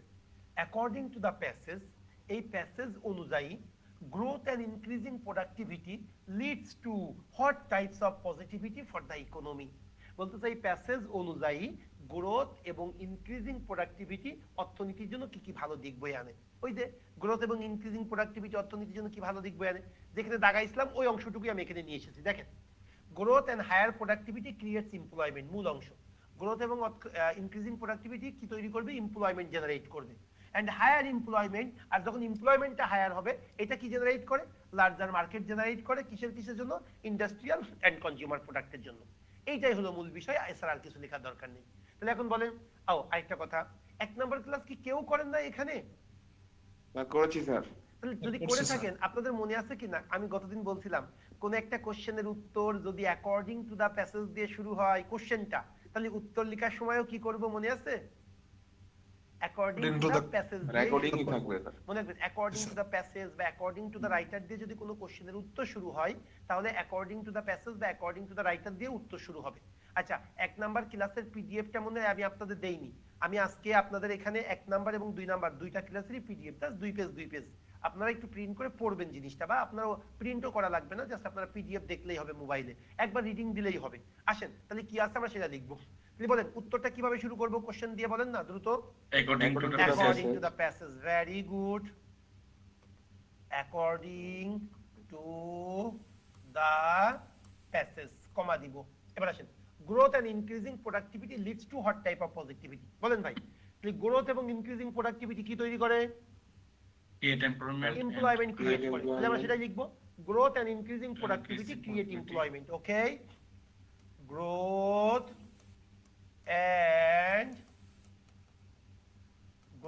and increasing productivity Leads to generate এখন ভাই employment. leads to generate, yes, ওই যে ক্রিয়েটেডটা আমরা একটু চেঞ্জ করব, growth and increasing productivity leads to না দিয়ে একবারে জেনারেট এমপ্লয়মেন্ট। লিডস টু মানেই তো ওইটাই, হ্যাঁ, প্রোডাক্টিভিটি জেনারেটস, Generates. না জেনারেটস দিব না, কারণ কি এখানে দেখেন গ্রোথ এন্ড হায়ার প্রোডাক্টিভিটি, তারা কি ক্রিয়েটস দিয়েছে না ক্রিয়েট দিয়েছে? ক্রিয়েট। তার মানে এই দুইটাকে তারা সিঙ্গুলার চিন্তা করেছে না প্লুরাল চিন্তা করেছে? কথা বলেন। Plural sir. প্লুরাল, তাহলে আমরাও প্লুরাল চিন্তা করব। তাহলে according to the passage, growth and increasing productivity generate, GENERAT, generate employment. And এছাড়া এবার বলেন কি হবে? Higher employment. এখন হায়ার জায়গায় কি আপনি সিনোনিম কি দিতে পারি? লার্জার এমপ্লয়মেন্ট বলতে পারি না হায়ারের জায়গায়? কথা বলে না কেন? এন্ড ওমা হায়ার এমপ্লয়মেন্ট এই জায়গায় কি আমরা অন্য কোনো ওয়ার্ড দিতে পারি লার্জার কিনা? এমপ্লয়মেন্ট, হ্যাঁ, এন্ড লার্জার যখনই সিনোনিম পাবেন বসাই দেবেন, যখনই সুযোগ পাবেন। And larger Larger employment creates higher market. এখন ভাই ক্রিয়েটস এই জায়গায় ক্রিয়েটস না দিয়ে একটু দেখেন তো এনশিওরস দিতে পারি কিনা? এনশিওরস কথা বলতে পারি বলেন না কেন ভাই? জাস্ট হায়ার এমপ্লয়মেন্ট ক্রিয়েটস, আমি তো বলছিলাম যদি সময় সুযোগ পান জাস্ট আপনি সিনোনিম বসাই দেবেন। এন্ড লার্জার এমপ্লয়মেন্ট এনশিওরস নিশ্চিত করে, কি নিশ্চিত করে? Larger market, larger market both for higher market দেওয়া যায় না স্যার? হ্যাঁ higher market, very good. Higher market না, মার্কেট তো আবার হায়ার হয় না। এই তাই ওয়াইডার মার্কেট দিতে পারেন। এই ওয়াইডার, ওয়াইডার মার্কেট কি হায়ার হয়? কথা বলে না কেন? Ensures wider market both for industrial and consumer products. Sir industrial biggest market দিতে হবে না? হ্যাঁ ইন্ডাস্ট্রিয়াল এন্ড কনজিউমার কি আছে এখানে ভাই? Products. Industrial and consumer products এর সিনোনিম ইউজ করতে পারি না আমরা? গুডস, ব্যাস আর কিছু না। বা কমোডিটিস, এলিমেন্টস, যারা স্মার্ট তারা এলিমেন্টস হয় না, হয় গুডস Elements, হয় অথবা মানে- কমোডিটিস হয়। আপনারা কোনটা আপনারা অভ্যস্ত? কমোডিটিস কি নাম শুনেছেন? গুডস ছিল। আচ্ছা গুডস, জি স্যার শুনেছি স্যার। ব্যাস আর কিচ্ছু না ভাই। আমি যা আছে তাই লিখছি, দুই তিনটা ওয়ার্ড চেঞ্জ করছি। যেমন দেখেন according to the passage, according to the passage, growth and increasing productivity, growth and increasing productivity. এখানে কি ছিল? প্রোডাক্টিভিটি জেনারেট, এটা ক্রিয়েট, আমি generate employment and higher employment, তাহলে আমি লিখলাম লার্জার এমপ্লয়মেন্ট ক্রিয়েট, আমি এখানে কি দিলাম? Ensures wider market. কার জন্য? Both for industrial and consumer goods. শেষ। আমি কিন্তু সেম প্যাসেজেরটাই কপি করলাম, দুই একটা ওয়ার্ড চেঞ্জ করলাম। এটাই কাফি ব্যাংকের মার্ক ক্যারি করার জন্য। ভাই রিটেনে যে কি পরিমাণ মার্ক দিতে চাই স্যাররা আপনি কল্পনা করতে পারবেন না। শুধু আপনারা বুদ্ধি করে নিতে পারেন না তাই। আপনারা তো আপনাদের সমস্যা, আপনারা জব চান না। যারা খাতা দেখে বা কোশ্চেন করে তারা জব দিতে চায়, কিন্তু আপনি তো জব নেবেন না। ওম্মা কেন? আপনি জব নিলে তো আপনি জব পেয়ে যাবেন, জব পাইলে তো আপনি শান্তিতে থাকবেন, আর আপনি শান্তিতে থাকলে তো শয়তান অশান্তিতে থাকবে। তো শয়তানের কাজ কি? এই জন্য তো শয়তান আপনারা বলে এই পড়িস না। আরে একটা রিটেনের ক্লাস 1 নাম্বার লেকচার শিট, দূর তুই কি পাগল নাকি? 2 ঘন্টা ধরে তুই রিটেনের ক্লাস করবি? দূর তুই যা, এর মধ্যে তুই একটু ফেসবুক কর, তুই কত কি করতে পারবি। পৃথিবী সো বিউটিফুল। তুই কি জন্য এখন সুমন স্যারের ম্যাডামার্কা ক্লাস করবি তুই এখন? এই যে আপনি যখনই প্রিমিয়াম রিটেন ব্যাচে ভর্তি চিন্তা করবেন যে না একটা ক্লাসে যদি আমি এতটুকু শিখতে পারি, আমি 40টা ক্লাস করব, যেখানে স্যার একাই নেবে 22টা ক্লাস, তাহলে তো অনেক শিখতে পারবো। তখন তো শয়তান চিন্তা করবে আল্লাহ এত জব হয়ে যাবে, কি করা দরকার, কি করা দরকার? দূর, কেবলমাত্র তুই রেগুলার ক্লাস শেষ করলি, এখনই আবার প্রিমিয়াম রিটেন ব্যাচ? তোর কি মাথা খারাপ নাকি? 2 মাস রেস্ট নে, তারপরে প্রিমিয়াম রিটেন ব্যাচ ভর্তি হবি। বুঝাইতে পারছি? সাউন্ডটা কমে মাথায় গেল রাখবে। হঠাৎ করে স্যার। বুঝি নাই? সাউন্ডটা হঠাৎ করে কমে গেল স্যার। ঠিক আছে স্যার। ঠিক আছে ঠিক আছে ঠিক আছে, এটা তো হয়তো তোমার নেটে একটু ডাউন হতে পারে। ওকে মাই ডিয়ার, এখন আসো তাহলে বি নাম্বার হয়ে গেল। এবার আসি তাহলে আমরা সি নাম্বার কোশ্চেনটা কি বলতেছে ভালো করে বুঝবে। Why did Henry Ford stress the need for a stable middle class? উত্তরটা কি শুনেন, কোশ্চেনটা ভালো করে বুঝবেন। হেনরি ফোর্ড কেন স্টেবল মিডল ক্লাসের উপরে গুরুত্ব দিয়েছে, কেন উত্তরটা আপনার দরকার ভালো করে বুঝবেন। হেনরি ফোর্ড সে কি আমার জানা দরকার নেই, সে হলো একজন আমেরিকান বিজ্ঞানী, সরি রেভলিউশন, ফ্যাক্টরি প্রোডাকশনের রেভলিউশন নিয়ে আইছে কিসের মাধ্যমে? তার অ্যাসেম্বলি লাইন মেথডের মাধ্যমে। দরকার নেই। স্ট্রেস, হেনরি ফোর্ড স্ট্রেস করেছে কিসের উপর? স্ট্রেস করেছে the need for a larger and more stable middle class. Henry Ford larger এবং স্টেবল মিডল ক্লাসের উপরে গুরুত্ব আরোপ করেছে। কোশ্চেনটা কিন্তু তা না, কোশ্চেনটা কেন করেছে, সেই কেনের উত্তরটা আবার ফাইনালি এই হলো আমার কেনের উত্তরটা। সেটা কি সেটা একটু দেখেন। কেনের উত্তরটা কি? a larger number of people who can afford more and more goods and services। তার মানে কি হেনরি ফোর্ড স্টেবল মিডল ক্লাসের উপরে গুরুত্ব আরোপ করেছে, কারণ স্টেবল মিডল ক্লাসটা যখন বেড়ে যাবে তখন অনেক মানুষ অ্যাফোর্ড করতে পারবে, অনেক গুডস এবং সার্ভিস অ্যাফোর্ড করতে পারবে, তখনই অর্থনীতি ভালো মানে বিস্তার লাভ করবে। আমি বোঝাইতে পারছি কি পারি নাই? কথা বলতে হবে। জি স্যার। জি স্যার। তাহলে এখন বলেন কোশ্চেন থেকে কি নিব? ফার্স্ট বলেন কোশ্চেন থেকে কি নিব? Henry Henry Ford Ford stressed. Very good, দেখেন আমি লিখতেছি হেনরি ফোর্ড স্ট্রেস, স্ট্রেস কি আছে বলো? স্ট্রেস, স্যার এটি হবে না স্যার। ইয়েস, এইটা না লিখলে পুরো জিরো। কেন ইডি হবে? অনেকে বলতেছে কেন ইডি Did. হবে? এখানে Did আছে তো, distress Did আছে, স্যার। এই ডিড মানে পাস্ট ইনডিফিনিট, ক্লিয়ার বিষয়টা? So be careful about subject verb agreement, I request you, subject verb এগ্রিমেন্টের no alternative. Okay my dear, তাহলে হেনরি ফোর্ড এখানে স্ট্রেসড হবে, ক্লিয়ার? তাহলে Henry Ford stressed, the need, stress the আছে, তাই লিখে নিব, দ্য নিড ফর, আমি কোশ্চেন দেখে লিখতেছি কিন্তু, for a more stable middle class, because কারণটা কি? a huge number of অনেক people. বেশি স্টেবল মিডল ক্লাস তৈরির পেছনে গুরুত্ব আরোপ করেছে, কারণ স্টেবল মিডল ক্লাস, কারণ কি বলো তোমরা? কারণ কি? কারণ a huge number of people. Yes, এই যতটুকু চেঞ্জ করা যায়, because a large number of Large people, number of তাহলে কি বলবো ভাই? a lot of people, because a lot of people, বা a huge number of, আমি একবারে a large number of এর পরিবর্তে কি দেয়া যায় বলেন না ভাই? Huge number of number of, অথবা huge Great number of, number. পুরো চেঞ্জ করে ফেলি, because a lot of people, because a lot of people, a lot of people, এবার বলো হু ক্যান, আবার হু নিয়ে আসা দরকার আছে? একবারে লেখা Yes, যায় না? sir. Because a lot of people can Invest. Invest more and more goods and services. না, ইনভেস্ট না দিয়ে তুমি অন্য কিছু দাও, এফোর্ডের জায়গায়। কেন কনজিউম কথাটি আসে না? জি স্যার। এই গুডস এন্ড সার্ভিস আমরা কি করি? কনজিউম করি না? Consume. Because Yes, sir. a lot of people can consume more and more, technical যায় কি স্যার? হ্যাঁ হ্যাঁ, more and more, কি বলো ভাই? more and more Goods and Goods. services. and services। শেষ, আর কিচ্ছু না, এতটুকু লিখলেই হবে। তো দেখো, Henry Ford stressed the need for a more stable middle class because a lot of people can consume more and more goods and services। শেষ। ওকে, এখন যদি কেউ বলে can consume a large amount of goods and services, কোনো সমস্যা নেই।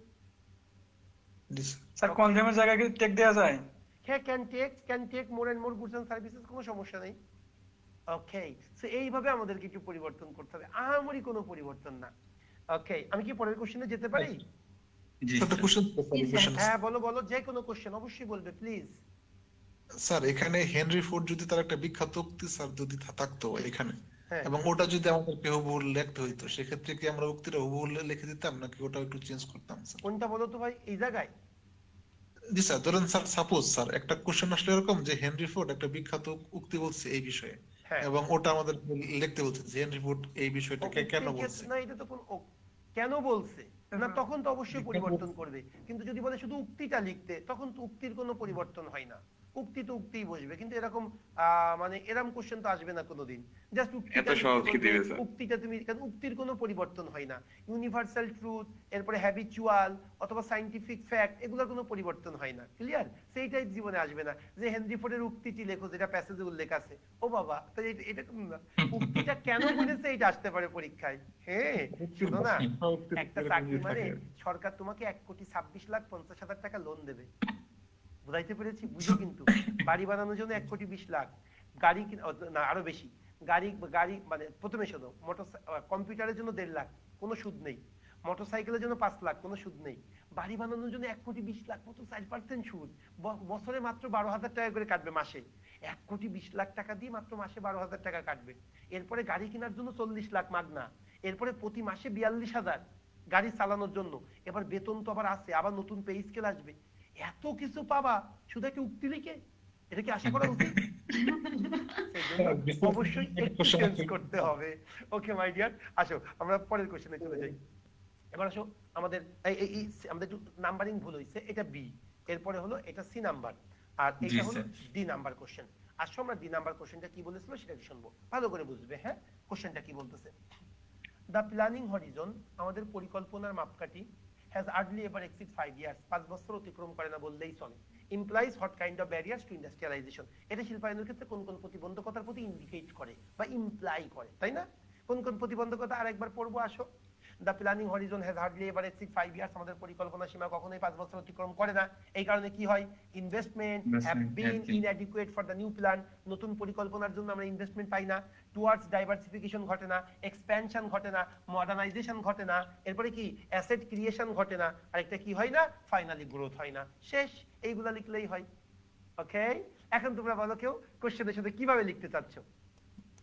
আচ্ছা, আমরা কোশ্চেন দিয়ে শুরু করবো, যা আছে তাই ইমপ্লাইজ পর্যন্ত, জি স্যার। যা আছে তাই, দা প্ল্যানিং হরিজন, মানে- যা আছে তাই, দা, ওরা ইনভার্টেড কমার মধ্যে রাখছে, আমিও রাখবো, the planning horizon, the planning horizon has Hardly ever hardly ever Exceeded exceeded 5 years. 5 years, inverted comma শেষ, implies এটা কি বলবো ভাই? that implies Nice. that, At implies that, বলো, That. কি হবে বলো? implies that, কি implies করে? investment. that Investment. create Net shortcomings. have been না, insufficient. এটা কি ইমপ্লাইজ করে? আগে সেটা বলো। ইমপ্লাইজ দ্যাট, এভাবে শুরু করতে পারো যে আমাদের প্ল্যানিং হরিজন কখনোই 5 বছরের বেশি যায় না। এইটা ইমপ্লাইজ দ্যাট ব্যবসার সফলতার জন্য লং টার্ম প্ল্যানিংটা খুবই গুরুত্বপূর্ণ। দিতে পারো এরকম যে ব্যবসার সফলতার জন্য লং টার্ম প্ল্যানিং বা লং টার্ম ইনভেস্টমেন্ট খুবই গুরুত্বপূর্ণ। ওকে, আমাদের শর্ট টার্ম প্ল্যানিং এর জন্যই আমাদের শর্ট টার্ম, এটাকে ফার সাইটেড, আমরা যেহেতু ফার সাইটেড না, এই কারণে আমাদের বিজনেসে এই বিষয়গুলো ঘটে না। এগুলো দিতে পারো। বা অন্য কোন ভাবে তোমরা কিভাবে লিখতে চাচ্ছ একটু বলো। তুমি যে লিখলা ইমপ্লাইজ দ্যাট, হ্যাঁ কিভাবে বলতে চাচ্ছিলা বলো? কথা বলে না কেন? কি লিখতে চাচ্ছিলা সেটাই বলো। তোমাদের বলো, একটু আমাকে হিন্টস দাও, আমি তোমাদের ভাষায় কথা বলতে পারবো। একটু হিন্টস দাও, কি বলতে চাচ্ছিলা? যে আমাদের পরিকল্পনার সীমা কখনোই 5 বছরের বেশি যায় না। এটা ইন্ডিকেট করে যে আমাদের ব্যবসায় কি হয় না, নতুন প্ল্যানে আমরা নতুন ইনভেস্টমেন্ট পাই না, ডাইভার্সিফিকেশন ঘটে না, মডার্নাইজেশন ঘটে না। এটা লিখতে চাচ্ছ? কথা বলে না। জি স্যার, তো সেটাই Yes, sir, লেখো। yes. তো ভয় পাচ্ছ কেন? তোমরা কি কোনো চুরি ডাকাতি করছো নাকি, অন্যায় করছো নাকি? সেটা বললেই তো হয়। তাহলে সেটা বলো। আমি কিভাবে লিখতে চাইছিলাম যে পরিকল্পনা কখনোই 5 বছরের বেশি যায় না, এটা ইন্ডিকেট করে যে ব্যবসার লং টার্ম সাস্টেইনেবলের জন্য ব্যবসার সাস্টেইনেবল গ্রোথের জন্য লং টার্ম প্ল্যানিং খুব ইম্পর্টেন্ট। লং টার্ম প্ল্যানিং না হওয়ার কারণে এই জিনিসগুলো ঘটে না। আমি এইভাবে লিখতে চাচ্ছিলাম। তোমরা যেটা লিখবা সেটাই আমি লিখবো, কোনো সমস্যা আছে? আসো, সবটা ঠিক আছে। আবার মনে রেখো, আমি যে উত্তরটা লিখছি এটাই বেস্ট উত্তর কিন্তু আমি তা বলবো না ভাই, অনেক ভাবে লেখা যায়। আমি একটা ওয়ে আপনাদেরকে দেখাচ্ছি, আমারটাই যে বেস্ট তা কিন্তু না। হ্যাঁ ভাই, এটা মাথায় রেখো। তাহলে আসো, ইমপ্লাইজ দ্যাট, এটা ইমপ্লাই করে যে, কি বলো ইমপ্লাইজ করতেছে? যে implies Lack that of long term না, planning. inadequate investment for the long term planning, Planning. for the new plans. Okay, এটা ইমপ্লাই Sure. করতেছে। কি ইমপ্লাই করতেছে? implies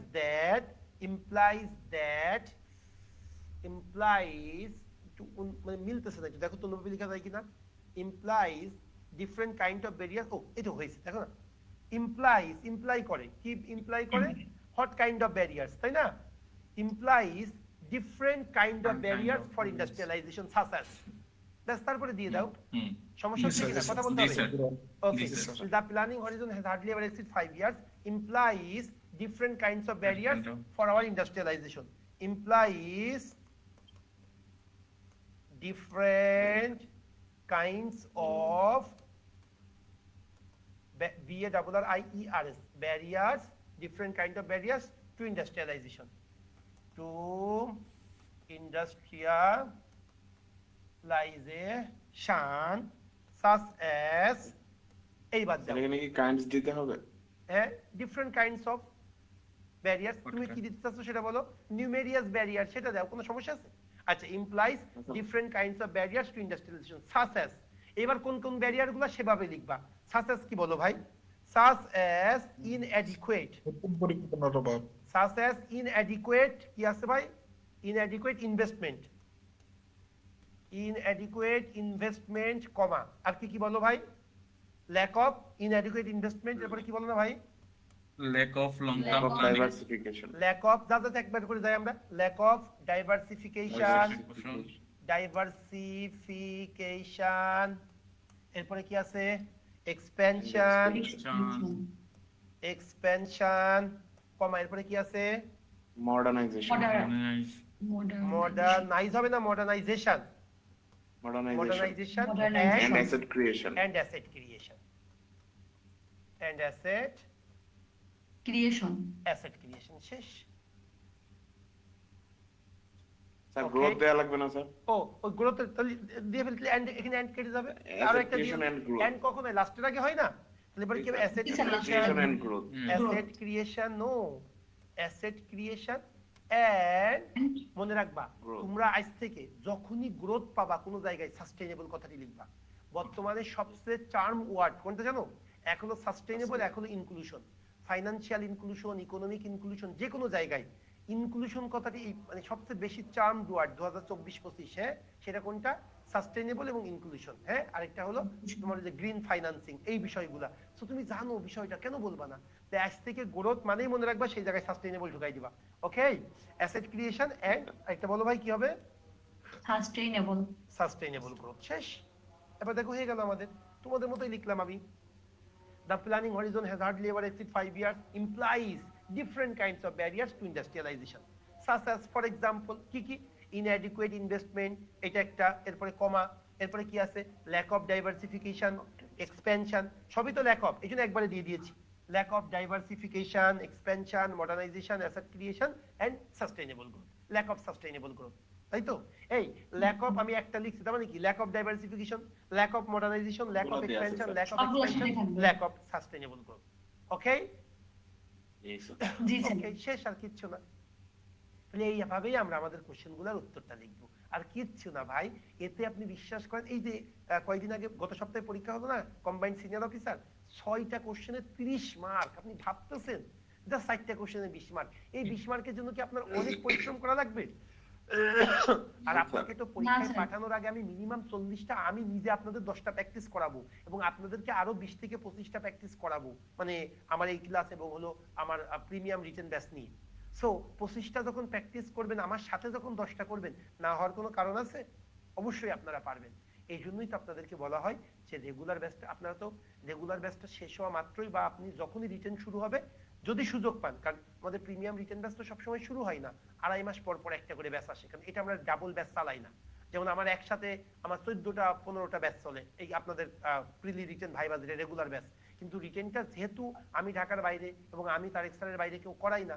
এই জন্য আরেকজন করে শুধু তাহিদ ভাই আমাদের সাথে যুক্ত আছে কারণ তাহিদ স্যারের ফোকাস রাইটিং পাইছেন আপনারা একটাও না স্যার। আচ্ছা। না, boss of sir. The bosses আমি একটা নিতে বলবো ফোকাস রাইটিং আমি তাকে আমি বস মানি so comprehension translation free hand writing আমি কাউরে বস মানি না বিশ্বাস করেন আমি মনে করি আমি বস কিন্তু ফোকাস রাইটিং এ আমি কিন্তু তাহিদ ভাইরে বস মানি কারণ সে ভালো ক্লাস নাই আমি যে ভালো নাই তাকে আমার যতই কম্পিটিটর হোক আমি অকপটে স্বীকার করি ওকে সো এই জন্য ফোকাস রাইটিং এ তাকে একটা ক্লাস দিব আমরা শুধু ফোকাস রাইটিং এ তাহিদ ভাই আমাদের প্রিমিয়াম রিটেন ব্যাচে সবগুলা ফ্রি হ্যান্ড রাইটিং আমি নিব সবগুলা ট্রান্সলেশন আমি নিব সবগুলা কম্প্রিহেনশন আমি নিব আর্গুমেন্ট রাইটিং 2টা একটা তাহিদ ভাই নেবে একটা আমি নিব ফোকাস রাইটিং ওখানে আছে মনে হয় 9টা এর মধ্যে তাহিদ ভাই নেবে 4টা আমি নিব 5টা বা আমি 4টে তাহিদ ভাই 5টা এই আর কোনো চেঞ্জ নেই ওকে সো এগুলো একটু মাথায় রাখবেন আপনারা আশিফুল আমাদের হয়ে গেল এখন আরেকটা টপিক আপনাদেরকে পড়াবো যেটা আপনারা হয়তো গুরুত্ব দেন না কিন্তু জানেন কিনা আর্টস ফ্যাকাল্টি বর্তমানে কোশ্চেন করতেছে এটা কি আপনারা জানেন আর্টস ফ্যাকাল্টি এখন কোশ্চেন করে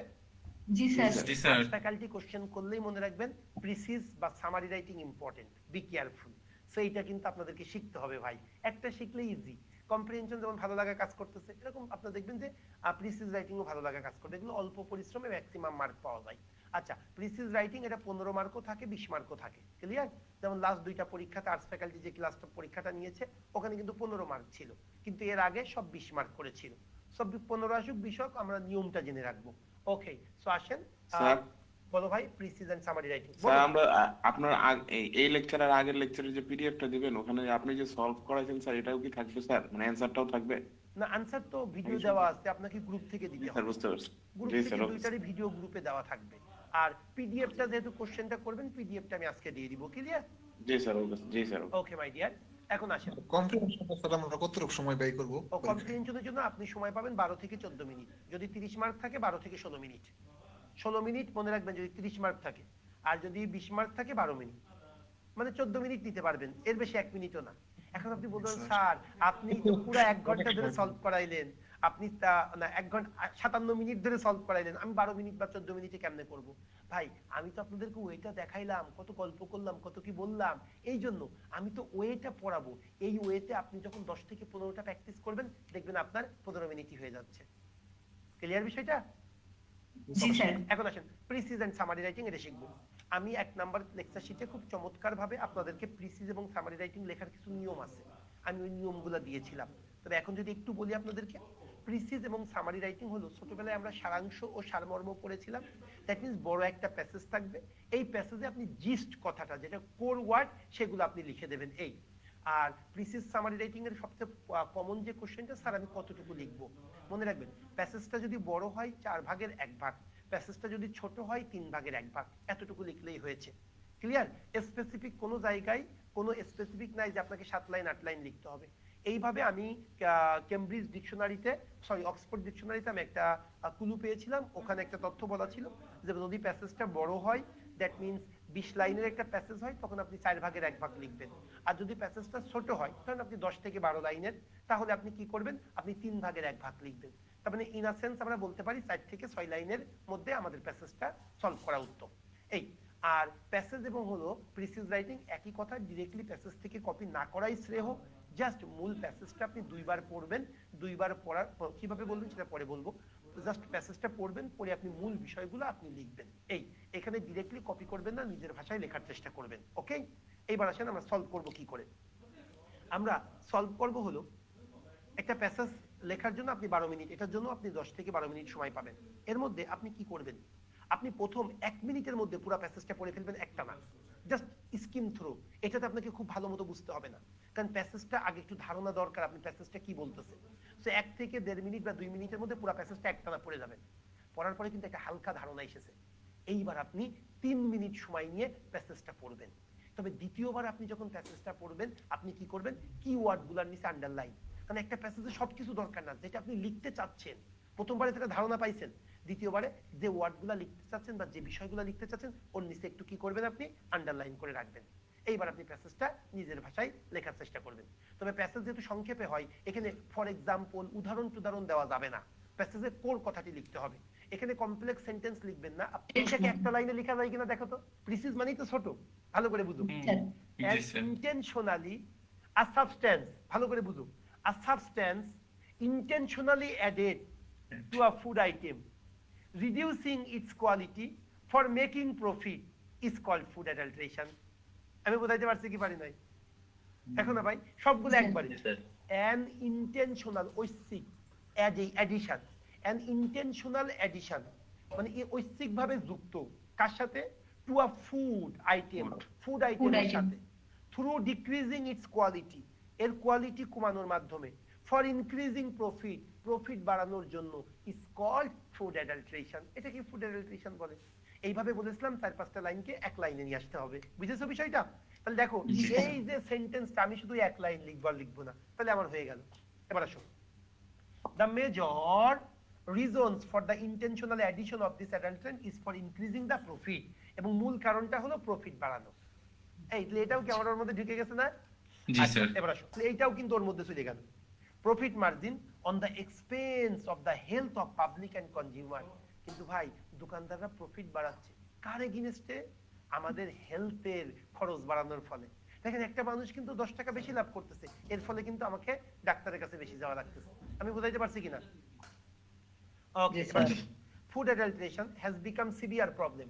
ওই যে দেখেন, প্রথমত ডেফিনেশন মানে ইন্ট্রোডাকশন, এরপরেই কি ইফেক্টস, ফলাফলটা।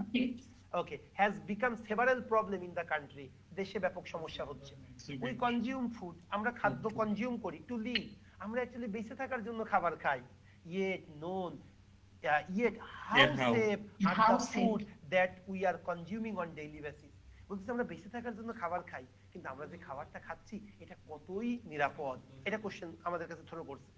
many of what we eat, আমরা যাই খাই না কেন এর বেশিরভাগই আর সাবজেক্ট টু অ্যাডাল্ট্রেশন, এটা দূষিত। this happens from the production stage till to reaches the hand of consumer, একেবারে বাংলাদেশের ক্ষেত্রেটা উৎপাদন থেকে শুরু করে একেবারে আমাদের হাতে পাওয়া পর্যন্ত সব সেক্টরেই দেখবা যে অ্যাডাল্ট্রেশন হচ্ছে। at every stage food is being adulterated. Okay, ওকে, আরেকটু আছে কিন্তু, হ্যাঁ এই যে দেখো একটা স্লাইডে ঢোকে নাই, দুইটা স্লাইডে একসাথে, ভালো করে বুঝো। This has serious health consequences, এই যে আমরা ফলাফল পেয়ে গেছি। ফুড অ্যাডাল্ট্রেশনের ফলে কি হচ্ছে? স্বাস্থ্যের অবনতি হচ্ছে। দিস ইনক্লুডস, এর ফলে কি হচ্ছে? সিরিয়াস রোগ, কোনগুলা?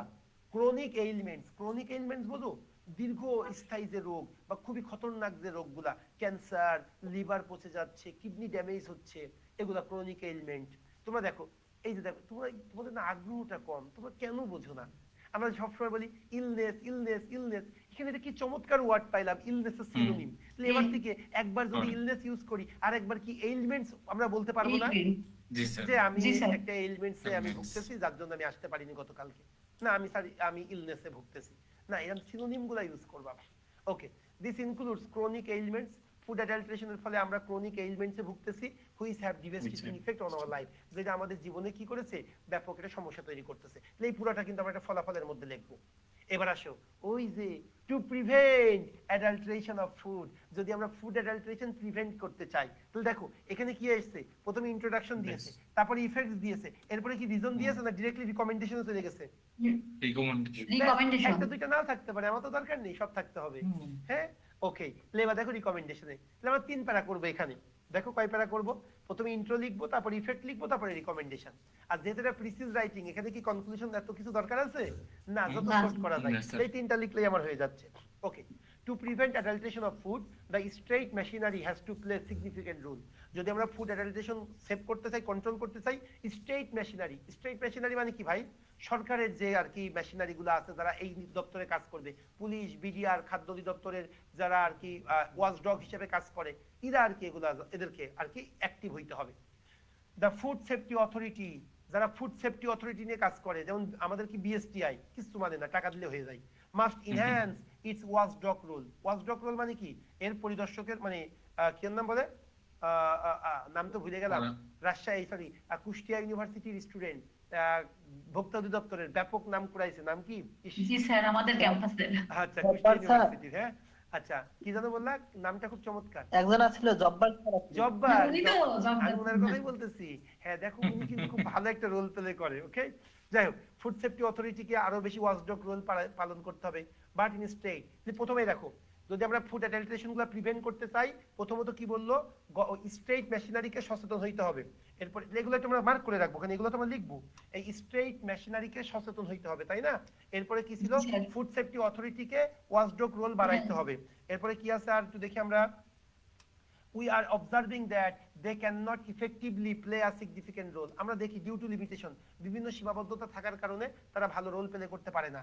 there are good laws in place, আমাদের দেশে কিন্তু অনেক ভালো আইন আছে। দেখো, গুড লস ইন প্লেস মানে কি, আমাদের দেশে অনেক আইন আছে, but lack of implementation or loophole, বাস্তবায়ন নেই। তাহলে এটা আমরা লিখতে পারি যে আমাদের দেশে কি আছে, আইন আছে, কিন্তু সেগুলোর কি বাড়াইতে হবে, ইমপ্লিমেন্টেশন বাড়াইতে হবে। এরপরে কালপিটস রিমেইন আনটাচ, এবং আমাদের দেশে যারা কালপিট, যারা ফুড অ্যাডাল্টারেশনে যুক্ত, তারা সবসময় কিন্তু আনটাচ অবস্থায় থাকে, পানিশমেন্ট হয় না। The government must ensure that, সরকারকে অবশ্যই নিশ্চিত করতে হবে, food for consumer is safe, আমরা যে খাবার খাবো এটা নিশ্চিত সেফ থাকতে হবে, এটা সরকারকে নিশ্চিত করতে হবে। ইট মাস্ট ইনহ্যান্স ভিজিলেন্স, এই যে দেখো, ভিজিলেন্স মানে সতর্কতা, ভিজিলেন্স আমরা তো সবসময় মনে করি ওয়াচফুল বা কশাসনেস, কিন্তু না, ভিজিলেন্স এটাও চমৎকার একটা ওয়ার্ড। সো এইলমেন্টস, ভিজিলেন্স, দুইটা ওয়ার্ড শিখলা। অ্যাক্রস দ্য কান্ট্রি, দেশব্যাপী আমাদের সচেতনতা বাড়াইতে হবে। মোরওভার, এটা ছাড়াও awareness must be created among mass people, সাধারণ জনগণের মধ্যে। আপনি যতই করেন না কেন, সাধারণ মানুষ যে খাদ্যে ভেজাল মিশায়, সে কে? আমার বাবা, আমার চাচা, আমার নানা, কোনো না কোনো ভাবে তো আমাদের আত্মীয়। তো তাকে যদি আমরা সচেতন করি, তাইলে তো আর হয় না, তাই না? বিষয়টা সেটা একটু মাথায় রাখবা। যে ওই যে বলছিলাম, দুর্নীতি যারা করে, ভালো করে বুঝেন, ওই দুর্নীতির টাকা দেন, আমি যদি আমি করি না, আমি না, এটা সমস্যা। মিস্টার এক্স, হ্যাঁ, কেমন যেন লাগে, মনে করেন মিস্টার এক্স দুর্নীতি করে, দুর্নীতি করে এই টাকা রাত্রেবেলা কি সুন্দর মতো ওর বউরে যখন গহনা কিনে দেয়, বোর কোশ্চেন করা উচিত না, এই তোমার বেতন কত, তুমি 10ম গ্রেডে চাকরি করো, 30,000 টাকা বেতন দিয়ে বাড়ি ভাড়া দাও কেমনে, আর এ করো কেমনে, আর আমার যদি গোল্ডেন 2 ভরি নেকলেস নিয়ে আসো কেমনে, এই বললেই তো দুর্নীতি কমে যায় না? ওই সময় কিছু বলে না, মুখে মুখে অনেক। জি স্যার, ওকে, গয়না পাইলে মাথা নষ্ট স্যার। জিপ স্যার, তোমার মাথায় কি, ও তো তুমি গহনা দিলা, ও তো মরে গেলে বলবে যে আল্লাহ আমি কি করব, আমাদের দেশে আমি নিছি, তা তখন বলবে যে অন্যায় করে কেন আনতে বলছিলাম। তো আপনি তো মদন, সাপারতে হবে না আপনি। ওকে, আসেন এক্সাম্পলারি পানিশমেন্ট, এই অ্যানাদার ইম্পর্টেন্ট, এক্সাম্পলারি পানিশমেন্ট, দৃষ্টান্তমূলক শাস্তি has to be ensured. Food adulteration is no longer is less than a criminal offence. Food adulteration এটা কিন্তু একটা ক্রিমিনাল অফেন্স, এই আর কিচ্ছু না। তাহলে আসেন, এটা কি লিখতে বলেছিল? প্রিসিজ, রাইট আ প্রিসিজ। দেখেন তো তাই কিনা? রাইট আ প্রিসিজ, তাহলে হেডিং দিতে হবে। আপনারা বলবেন প্রথমে হেডিং, আমি লিখবো। বলেন হেডিংটা কি দিব? Food Adulteration. Food adulteration and its dangerous effect on our health. Very good. Food adulteration and its effects. ও একটু বলে দিই, যখন আপনারা ক্যাপশন লিখবেন, 1 নাম্বার লেকচারে শিখাইছি কিন্তু যে টাইটেল কিভাবে লিখতে হয়। টাইটেলটা হবে ছোট, টাইটেলের মধ্যে কোনো ভার্ব থাকবে না। Then food adulteration and its dangerous effect on our health. দেখেন না, ও কিন্তু সহজেই ডেঞ্জারাস কথাটা বাদ দিতে পারতো, কারণ ফুড অ্যাডাল্টারেশনের কোনো ভালো দিক নাই। তাহলে এই যে যত ছোট করা যায়, food adulteration and its effect of our health, ব্যাস। এখন একটা কথা আছে, এখানে কি শুধু ইফেক্টস নিয়ে কথা বলছে, প্রতিকার নিয়ে কথা বলছে না? বলছে স্যার। Sir, দেখেন, prevent. আমি একটু যদি আপনাদেরকে দেখাই, এটা স্মার্ট একটা ইয়ে দেখাই, আমি আপনাকে কি বলেন না, হেডিং কিভাবে লিখবেন এটা দেখাচ্ছি। আমারটাই ভালো হবে তা না, এটা ওয়ে দেখাচ্ছি আমি কিভাবে লিখি। এই যে দেখেন, ফুড অ্যাডাল্টারেশন। হ্যাঁ, প্রথমে আপনাদেরকে এটা শেখাই, আগে এটা পরে শেখাবো। Food adulteration, food adulteration. এরপর আমি কলম দিতাম, কলন, কলম দিয়ে কি লিখতাম জানেন? Effects, Prevent. Effects and And prevent. Prevent. Prevent না প্রিভেন্টেশন, কোনটা লিখবো? প্রিভেন্ট তো Prevent. ভার্ব, নাউন লাগবে না? Prevention. Prevention, sir. Prevention. Prevention now. প্রিভেন্টেশন, শেষ। এই টাইপের লিখলে না খুব সুন্দর হয়, মাঝখানে একটা কোলন। জি স্যার, খুব সুন্দর হয়েছে। এই এটা দিলে, এটা ক্যাপিটাল দিলে বেশি সুন্দর। ফুড অ্যাডাল্টারেশন কোলন দিলাম, ইফেক্টস এন্ড প্রিভেন্টেশন। মানে আমি ওই গদ বাঁধা না, আপনি ছোট থেকে food adulteration and its effect, food adulteration effects of food adulteration on our health হবে, ওগুলো ভুল বলতেছি না, কিন্তু একটু স্মার্টলি দিলে স্যার খুশি হবে। এইগুলাই আমি প্রিমিয়াম রিটেন দেছি। আচ্ছা, তোমাদের স্যার প্রিভেনশন আর প্রিভেন্টেশনের ডিফারেন্স আছে স্যার? আমি জানি না, মনে হয়েছে প্রিভেন্ট তো ভার্ব আর প্রিভেন্টেশন এটা নাউন। Noun. আর আমরা কিন্তু ভার্ব ইউজ করব না, আর আগে যেহেতু নাউন ইউজ করেছি এই জন্য আমরা নাউন ইউজ করছি পরেরটা। আচ্ছা, কেউ কি প্রিমিয়াম রিটেন বেস আপনারা এখানে নাই? কথা বলেন না, আপনারা কেউই প্রিমিয়াম রিটেন বেস এখানে ভর্তি হন নাই? না স্যার। হ্যাঁ স্যার। আচ্ছা, থাকলে ভালো হতো। ওখানে এই সব স্টাইলগুলো শেখানো হয়। আমি আপনাদের 4 ঘন্টার একটা ক্লাস নিই, যেটাকে আমরা ফ্রি হ্যান্ড রাইটিং বলি। ফ্রি হ্যান্ড রাইটিং নেক্সট ব্যাচে হবে ইনশাআল্লাহ। আই গো, হি গো, ইনশাআল্লাহ স্যার, নেক্সট ব্যাচে ভর্তি এটা হব। মনে করো, এটা না, হ্যাঁ এটা অন্যভাবে। ফ্রি হ্যান্ড রাইটিং এর ডিফারেন্টটাই, লেখার মান, লেখার অর্নামেন্টস আছে অনেক। একটা মেয়ে তো, পৃথিবীর সব মেয়ে সুন্দর, আমার কাছে বেশি সুন্দর, কিন্তু যখন একটু অর্নামেন্টস পরে আর একটু বেশি সুন্দর লাগে। বিয়ের দিন যেমন, আমি কিন্তু কোনো বিয়ে মিস করি না, আর বিয়েতে একটু সমস্যা হয়, তোমাদের ভাবি থাকে তো, এই জন্য আর কি প্রপার ইউটিলাইজেশন হয় না, কিন্তু তারপরে দেখো একটু ভালো লাগে। সবাই কেন যদি নিজের মানে একই মনে হয়। হ্যাঁ, বিয়েতে সবচেয়ে বড় উপকার মনে হয় সব যেন আমার বউ মনে হয়, কারণ তোমাদের ভাবিওর যে সাজ, পাশের ভাবিরও একই সাজ। সেই দিনটা একটু খুব আমি এনজয় করি। এই জন্য দেখবো বিয়েতে সবাই একই রকম সাজে। আমি তো মাঝে মাঝে আমার বউরে খুঁজে পাই না, যার জন্য আমি যে কাজ করছি, স্যার বাসায় যেতে পারবেন তো? সেটা তো রেকর্ড থাকবে না। শোনো, মাঝে মাঝে আমি কি করি শোনো, যার জন্য আমি করছি কি, আমি একটা কালো পাঞ্জাবি কিনছি আর আমার বউর একটা কালো শাড়ি কিনে দিয়েছি, চমৎকার। কারণ কি, বিয়েতে দেখবা কেউ কালো পড়তে চায় না, এই জন্য আমি যাতে স্থির থাকি, যে অ্যাটলিস্ট মানে কারোর হাত ধরা লাগবে না, মানে একজনই আছে কালো শাড়ি পরা। এই জন্য এটা একটা টেকনিক আমার। ওকে, সব বাদ, আমরা ইয়েতে চলে আসি। তাহলে এই হলো ফুড অ্যাডাল্টারেশন এন্ড ইফেক্টস। এর নিচে একটা দাগ দিতেও পারো, নাও দিতে পারো, এটাতে কোনো জায়গায় কোনো বাধ্যবাধকতা নেই। এইবার আসো আমরা মানে লিখবো। তাহলে ওই যে প্রথম যেটা লিখেছিলাম, তাহলে লিখো কি ভাই? অ্যান ইন্টেনশনাল না, জি sir, intentional. Intentional addition. Addition কার সাথে ভাই? An intentional addition of a substance, of ওই যে অতিরিক্ত একটা উপাদান যোগ করব না, তাহলে an intentional addition of a, ওখানে সাবস্টেন্স ছিল না? জি স্যার। এই যে দেখো, অফ আ সাবস্টেন্স, তাই না? জি স্যার। এখন তোমরা যদি একটু চালাক হও, যদি একটু এটা লিখতা, of a detrimental substance. Detrimental কথাটা কি জানো? Of a detrimental substance. Detrimental কথা কি বলো? ক্ষতিকারক। ক্ষতিকারক। তাহলে এই ভালো জিনিস তো যোগ করা না, অবশ্যই ক্ষতিকর জি, স্যার। জিনিস। একটা ওয়ার্ড দিলে স্যার একটু বাড়ি খাইলো, ডেট্রিমেন্টাল ওয়ার্ডটা। স্যার মিক্সিং যদি দেই?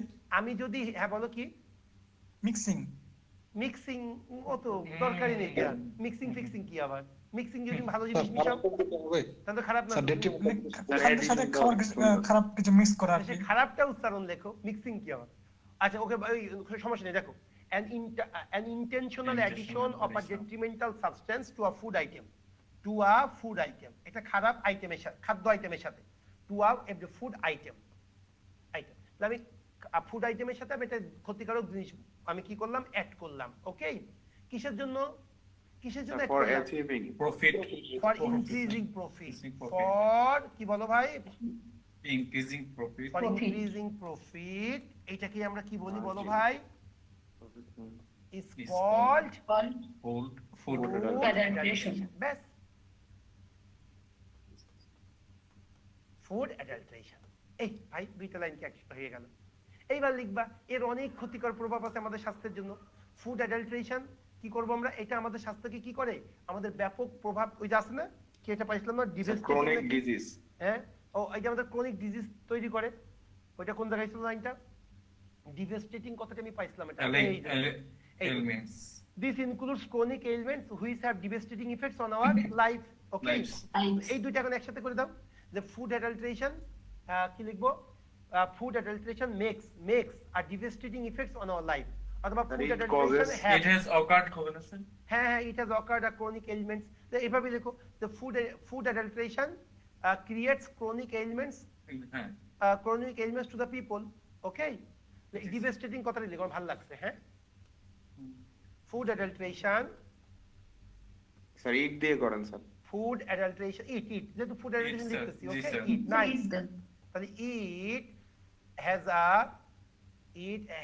a Has. devastating effects Effects. devastating DEVAS has a devastating effects on our life yeah. Lives. through creating সৃষ্টির মাধ্যমে তাই না through Chronic creating disease. chronic ailments Ailments. chronic NIC NIC. আচ্ছা এখন synonym use করে দাও এই ওরা ক্রনিক লিখছে আমি অ্যাকুইট লিখি জি স্যার এই জি, sir. ক্রনিকের সিনোনিম Acute. অ্যাকিউট না অ্যাকিউট মানে তো হুম, প্রকট থ্রু ক্রিয়েটিং অ্যাকিউট ওরা এলিমেন্টস বলছে তুমি ইলনেস দিয়ে দাও ওরা তো Illness. বলছে এলিমেন্টস মানে যে ডিজিজ দিলে ইলনেস হবে এটা স্যার জানে স্যার বুঝাইতে পারছি কিনা ডিজিজ দিলে হবে না স্যার হ্যাঁ to acute disease nice disease দাও এবার সমাধানে চলে আসবো to solve food adulteration food This adulteration problem. ADULTERATION to solve food adulteration এবার যা যা ইফেক্টস আছে ওইগুলা দিয়ে দাও ওকে স্যার সলভ ইট এটা দিলে হবে স্যার ইট যদি দেই বুঝি না ভাই two solve it To solve this problem, two solve ইট ব্যাস আর কিছু না টু সলভ ইট এটাকে সলভ করার জন্য যা যা আছে ভালো করে বুঝো কি কি আছে সেটা বলো টু সলভ ইট আমাদেরকে সলভ ল করতে গেলে ইমপ্লিমেন্ট করতে হবে স্যার না ওই যে গভর্নমেন্ট অথরিটি কোন জায়গায় আছে সেটা বলো এই যে state machinery to solve it state machinery should be watchful state মেশিনারিকে কি হইতে হবে ওয়াচফুল হইতে হবে না ওই যে কেয়ারফুলের জায়গায় ওয়াচফুল পাইছিলাম না আর একটা ওয়ার্ড আছে শুড বি ভিজিল্যান্ট বুঝাইতে পারছি কিনা Yes, sir. ওকে জি, দেখেন স্যার। আমি আপনাদেরকে লিখে দিই two solve food adulteration state machineries National. State machineries এই যে দেখো স্টেট মেশিনারি কোথায় দেখো স্টেট কথা বলে না কেন তৃতীয় লাইনে আছে। উপরে স্যার উপরে এই স্যার যে, উপরে, নাম্বার লাইন স্যার পাপুলেশন কিন্তু MSCHI হ্যাঁ জি, স্যার। MSCHI এই যে NE হবে এই জন্য NERIES state machineries should be কি হইতে হবে should be vigilant Busy. Vigilant কি Vigilant. জানেন should be watchful vigilant same তো সতর্ক শুড বি অ্যাক্টিভ আপনি অ্যাক্টিভ দেন শুড বি কি হইতে হবে ভাই aware active aware should be active Actives. কারণ ওরা তো অ্যাওয়ার হবে সচেতন হবে শুড বি কি ভাই অ্যাক্টিভ ওকে Active. এরপরে কি এন্ড এক্সাম্পলারি পানিশমেন্ট মনে আছে তো Yes, sir. এন্ড শান্তিমূলক শাস্তি এক্সাম্পলারি পানিশমেন্ট মনে আছে কিনা পানিশমেন্ট শুড বি কি করতে হবে বলেন না And see. Implemented by the should be government implemented বা should be executed should be implemented এরপরে লাস্টে দিয়ে দিতে পারো besides এটা ছাড়াও ওই যে পাবলিক অ্যাওয়ারনেস এর কথা বলছো না Yes, sir. যে Yes, sir. মাস অ্যাওয়ারনেস বা public awareness is also needed to solve this Needed. problem Yes. besides public awareness is also needed to solve this problem কেউ যদি আরো একটা দিত, ওই যে execution of law should be implemented, law আছে কিন্তু এক্সিকিউশন নেই, মনে আছে না আপনাদের কথাটা? জি স্যার। ব্যাস, এরকম আরো তারপর খাদ্য অধিদপ্তর আছে, বুঝি না ভাই? নিরাপদ খাদ্য অধিদপ্তর। নিরাপদ খাদ্য, ওটা আবার বুঝো না, প্যাসেজের বাইরে যেও না, ওকে? আচ্ছা তো স্যার ওখানে মনে হয়। এই হলো ভাই আমাদের প্রিসিজ রাইটিং। আমি তোমাদের যেটা বলতে চেয়েছিলাম, আজকে দেখো তোমরা অনেকেই কিন্তু প্রথম ক্লাস করো নাই, আমি 2 নাম্বার ক্লাস, অনেস্টলি বলবা তোমরা ক্লাসটা বুঝতে পেরেছো কিনা বা এনজয় করেছো কিনা, অনেস্টলি বলবা। জি স্যার। জি স্যার। সো এইভাবেই আমি ধরো এখানে এখন তুমি বলতে পারো, আমরা শুরুতে তোমাদের বলতাম না যে আমাদের যে এই যে তোমাদের রেগুলার যে ব্যাচটা এটা কিন্তু সাফিসিয়েন্ট জব পাওয়ার জন্য। হ্যাঁ ভাই সাফিসিয়েন্ট, আমি 72টা ক্লাস দিচ্ছি, আমি তোমাদের 2টা দেখাই দিলাম যে তুমি এই ওয়েতে সলভ করবা। কিন্তু এরপরে আমরা আবার কেন প্রিমিয়াম রিটেন ব্যাচটাকে অফার করতেছি? এর কারণটা হলো প্রিমিয়াম রিটেন ব্যাচটা অফার করেছি যাতে তুমি আমার সাথে আরো 6টা প্র্যাকটিস করতে পারো। এরকম কম্প্রিহেনশন যদি 2টা ক্লাসে তোমার মনোবলটা এত বাড়াইতে পারি, তাহলে আমি যদি আরো 6টা নিই আরো বেশি মনোবল বাড়বে না? এরপরে এখানে দেখো আমরা কি করেছি, তোমাদেরকে ক্লজ এবং সেন্টেন্স নিয়ে 2টা ক্লাস নিয়েছিলাম, সামান্য একটা ধারণা নিয়েছি। এবার এই ক্লজ এবং সেন্টেন্সটা ব্যবহার করে তোমার সেন্টেন্সের মানটাকে কত চমৎকার করা যায়, ছোট একটা সেন্টেন্সকে কিভাবে কত বড় করা যায়, সেন্টেন্সে একটা কমার ব্যবহারের মাধ্যমে তোমার লেখাকে কিভাবে হাইলাইট করা যায়, যে খাতা দেখবে তার চোখ আটকে যাবে, এই বিষয়গুলো আমরা কি করে থাকি, আমরা ওই জায়গায় প্রিমিয়াম রিটেন ব্যাচে এইগুলো নিয়ে কাজ করে থাকি। এরপরে ধরো তোমাদের কিন্তু একটা ফোকাস রাইটিং এর শীট দিয়েছি, আমরা খুব চমৎকার ভাবে লিখেছি, কিন্তু আমরা করি কি প্রিমিয়াম রিটেন ব্যাচে 9টা ফোকাস রাইটিং এর ক্লাস রেখেছি, এখানে 4টা। এখন ওই 9টা ফোকাস রাইটিং এ প্রতিটা ফোকাস রাইটিং এর ক্লাসে 3টা করে আমরা শীট প্রোভাইড করি, যে শীট আমার নিজের তৈরি। এখন আমি নিজে 27টা যে ফোকাস রাইটিং তৈরি করেছি, এই ফোকাস রাইটিং তুমি যদি পড়ো, আমি সুমন তোমাকে গ্যারান্টি দিচ্ছি আল্লাহ রহিম রহমান চাইলে যে কোনো ফোকাস রাইটিং তুমি লিখতে পারবা। এখন বলতে পারো স্যার 27টা ফোকাস রাইটিং এ কেমনে আপনি গ্যারান্টি দিচ্ছেন? কারণটা শোনো, এইবার আমি তোমাদের পড়িয়েছিলাম কি জানো, আমার একদম ফোকাস রাইটিং এর চমৎকার একটা আমার 2টা ফোকাস রাইটিং লেখা আছে। সেটা কি, একটা হলো গ্লোবাল ওয়ার্মিং নিয়ে লেখা আছে, মানে বৈশ্বিক উষ্ণায়ন ও বাংলাদেশ, আমার একটা ফোকাস রাইটিং। আর একটা ছিল ক্লাইমেট চেঞ্জ। এই সেম এবার কি এসেছে জানো, ক্লাইমেট চেঞ্জ এসেছে কিন্তু আরেকটু ছোট আকারে। কেমন? ক্লাইমেট চেঞ্জের প্রভাব প্রোডাকশনের ক্ষেত্রে। ভাই আমি যে ক্লাইমেট চেঞ্জের যে ফোকাস রাইটিংটা পড়িয়েছিলাম, ওখানে আমি তোমার অনেকগুলো ডেটা দিয়েছিলাম, গ্লোবাল ওয়ার্মিং এর ফলে বাংলাদেশের থ্রেটের অবস্থান কততম, গ্লোবাল ওয়ার্মিং নিয়ে কোন কোন প্রতিষ্ঠান কাজ করে, এই সকল ডেটাগুলো এই সকল তথ্যগুলো তুমি কি ওখানে অ্যাপ্লাই করতে পারবে না? তো এই জন্যই আমি আবার দেখো না এলডিসি গ্রাজুয়েশন, আমি তোমাদের এলডিসি গ্রাজুয়েশন নিয়ে চমৎকার একটা ফোকাস রাইটিং দেওয়া আছে, তোমাদের সেটাও কিন্তু আছে। এখানে কি এসেছে, এলডিসি গ্রাজুয়েশনের প্রভাবটা এসেছে। আর আমি কি করছিলাম, এলডিসি গ্রাজুয়েশনের ইফেক্টস, প্রভাব, রিস্ক সবগুলা দিয়ে দিয়েছিলাম। এই জন্যই বলেছি যে এর বাইরে কোনো কিছু পাবা না, কারণ আমাদের ভাইকে আসতে বলেছি। অবশ্যই তুমি একটু বাপ্পি ভাইয়ের কাছে খুব চমৎকার ভাবে বিষয়গুলো জানলে তোমরা আরো ভালো বুঝতে পারবে প্রিমিয়াম রিটেন বা কেমন কোর্স ফিটা। হ্যাঁ বলো ভাই কি? স্যার আমাদের পিডিএফ গুলো দেওয়ার জন্য যদি আলাদা একটা গ্রুপ থাকতো হোয়াটসঅ্যাপে স্যার, নাহলে তো স্যার এগুলো খুঁজে পাওয়া যায় না ফেসবুকে। আমার তুমি তোমার ধারণাই নেই, তুমি তো মানে যারা করছে তাদের কাছে খোঁজ খবর নাও না, পুরাটা আমার শীট, আমার মতো করে করা, পুরাটা আমার। ওকে বাপি ভাই চলে আসছে, তো বাপি ভাইয়ের কাছে তোমরা এক্সট্রা বাকি তথ্যগুলো শুনে নাও। আজকে এখানেই, কালকে একটা সেশন নিব প্রিমিয়াম রিটেন ব্যাচ নিয়ে, সেমিনার আকারে তোমাদেরকে বুঝাবো। আর আমি অন্য কারো চাই না, কিন্তু তোমরা এই 20 জন যে আমার সাথে আসো, আরো 2 জন ছিল, আমি একজন বাদ দিলাম, এই 19 জনকে আমি প্রত্যাশা করব। কারণ কি, আমার আর লাগবে না, তুমি 19 জন আমাকে এত রেসপন্স করছো, আমি কিন্তু খুব কম ক্লাসে এনজয় করি। 1 নাম্বার ক্লাসটা বোধহয় ভালো লাগছিল, তোমরা কথা বলো, এই যে কথা বলাটা না, রেসপন্স করতে হবে। আমি এমন কথা হবে, এটা মানে কথা ছাড়া তো কোনো কিছু হয় না। আমি তোমাদের ফেস দেখতে পারতেছি না, তোমরা যেহেতু অনলাইনে আছো, সো ফেস দেখলে ভালো লাগা কাজ করে, আমি ফেসে চোখ দেখলেই বুঝতে পারি কে কতটুকু বুঝছে। কিন্তু এইখানে তোমরা রেসপন্স করতেছো, এটা আমার মনে হচ্ছে না তোমরা আমার সাথে আছো, আমি একা একা না, তোমাদের সাথে নিয়ে আমি পথ চলতেছি। এটা একটা প্রাপ্তি টিচারের জন্য। এই জন্য আমি চুপ থাকা পছন্দ করি না, যে স্যার পছন্দ করবে তুমি তার ক্লাসে চুপ থাকবা। এই জন্য আজকের ক্লাসটা বিশ্বাস করে আমি এত এনজয় করছি, আমি তোমাদেরকে র্যাডিক্যাল একটা চেঞ্জ নিয়ে আসতে পারবো, এটা আমার বিশ্বাস। ইনশাল্লাহ দেখা হবে। বাপি ভাই আসছে, তার সাথে একটু কথা বলো।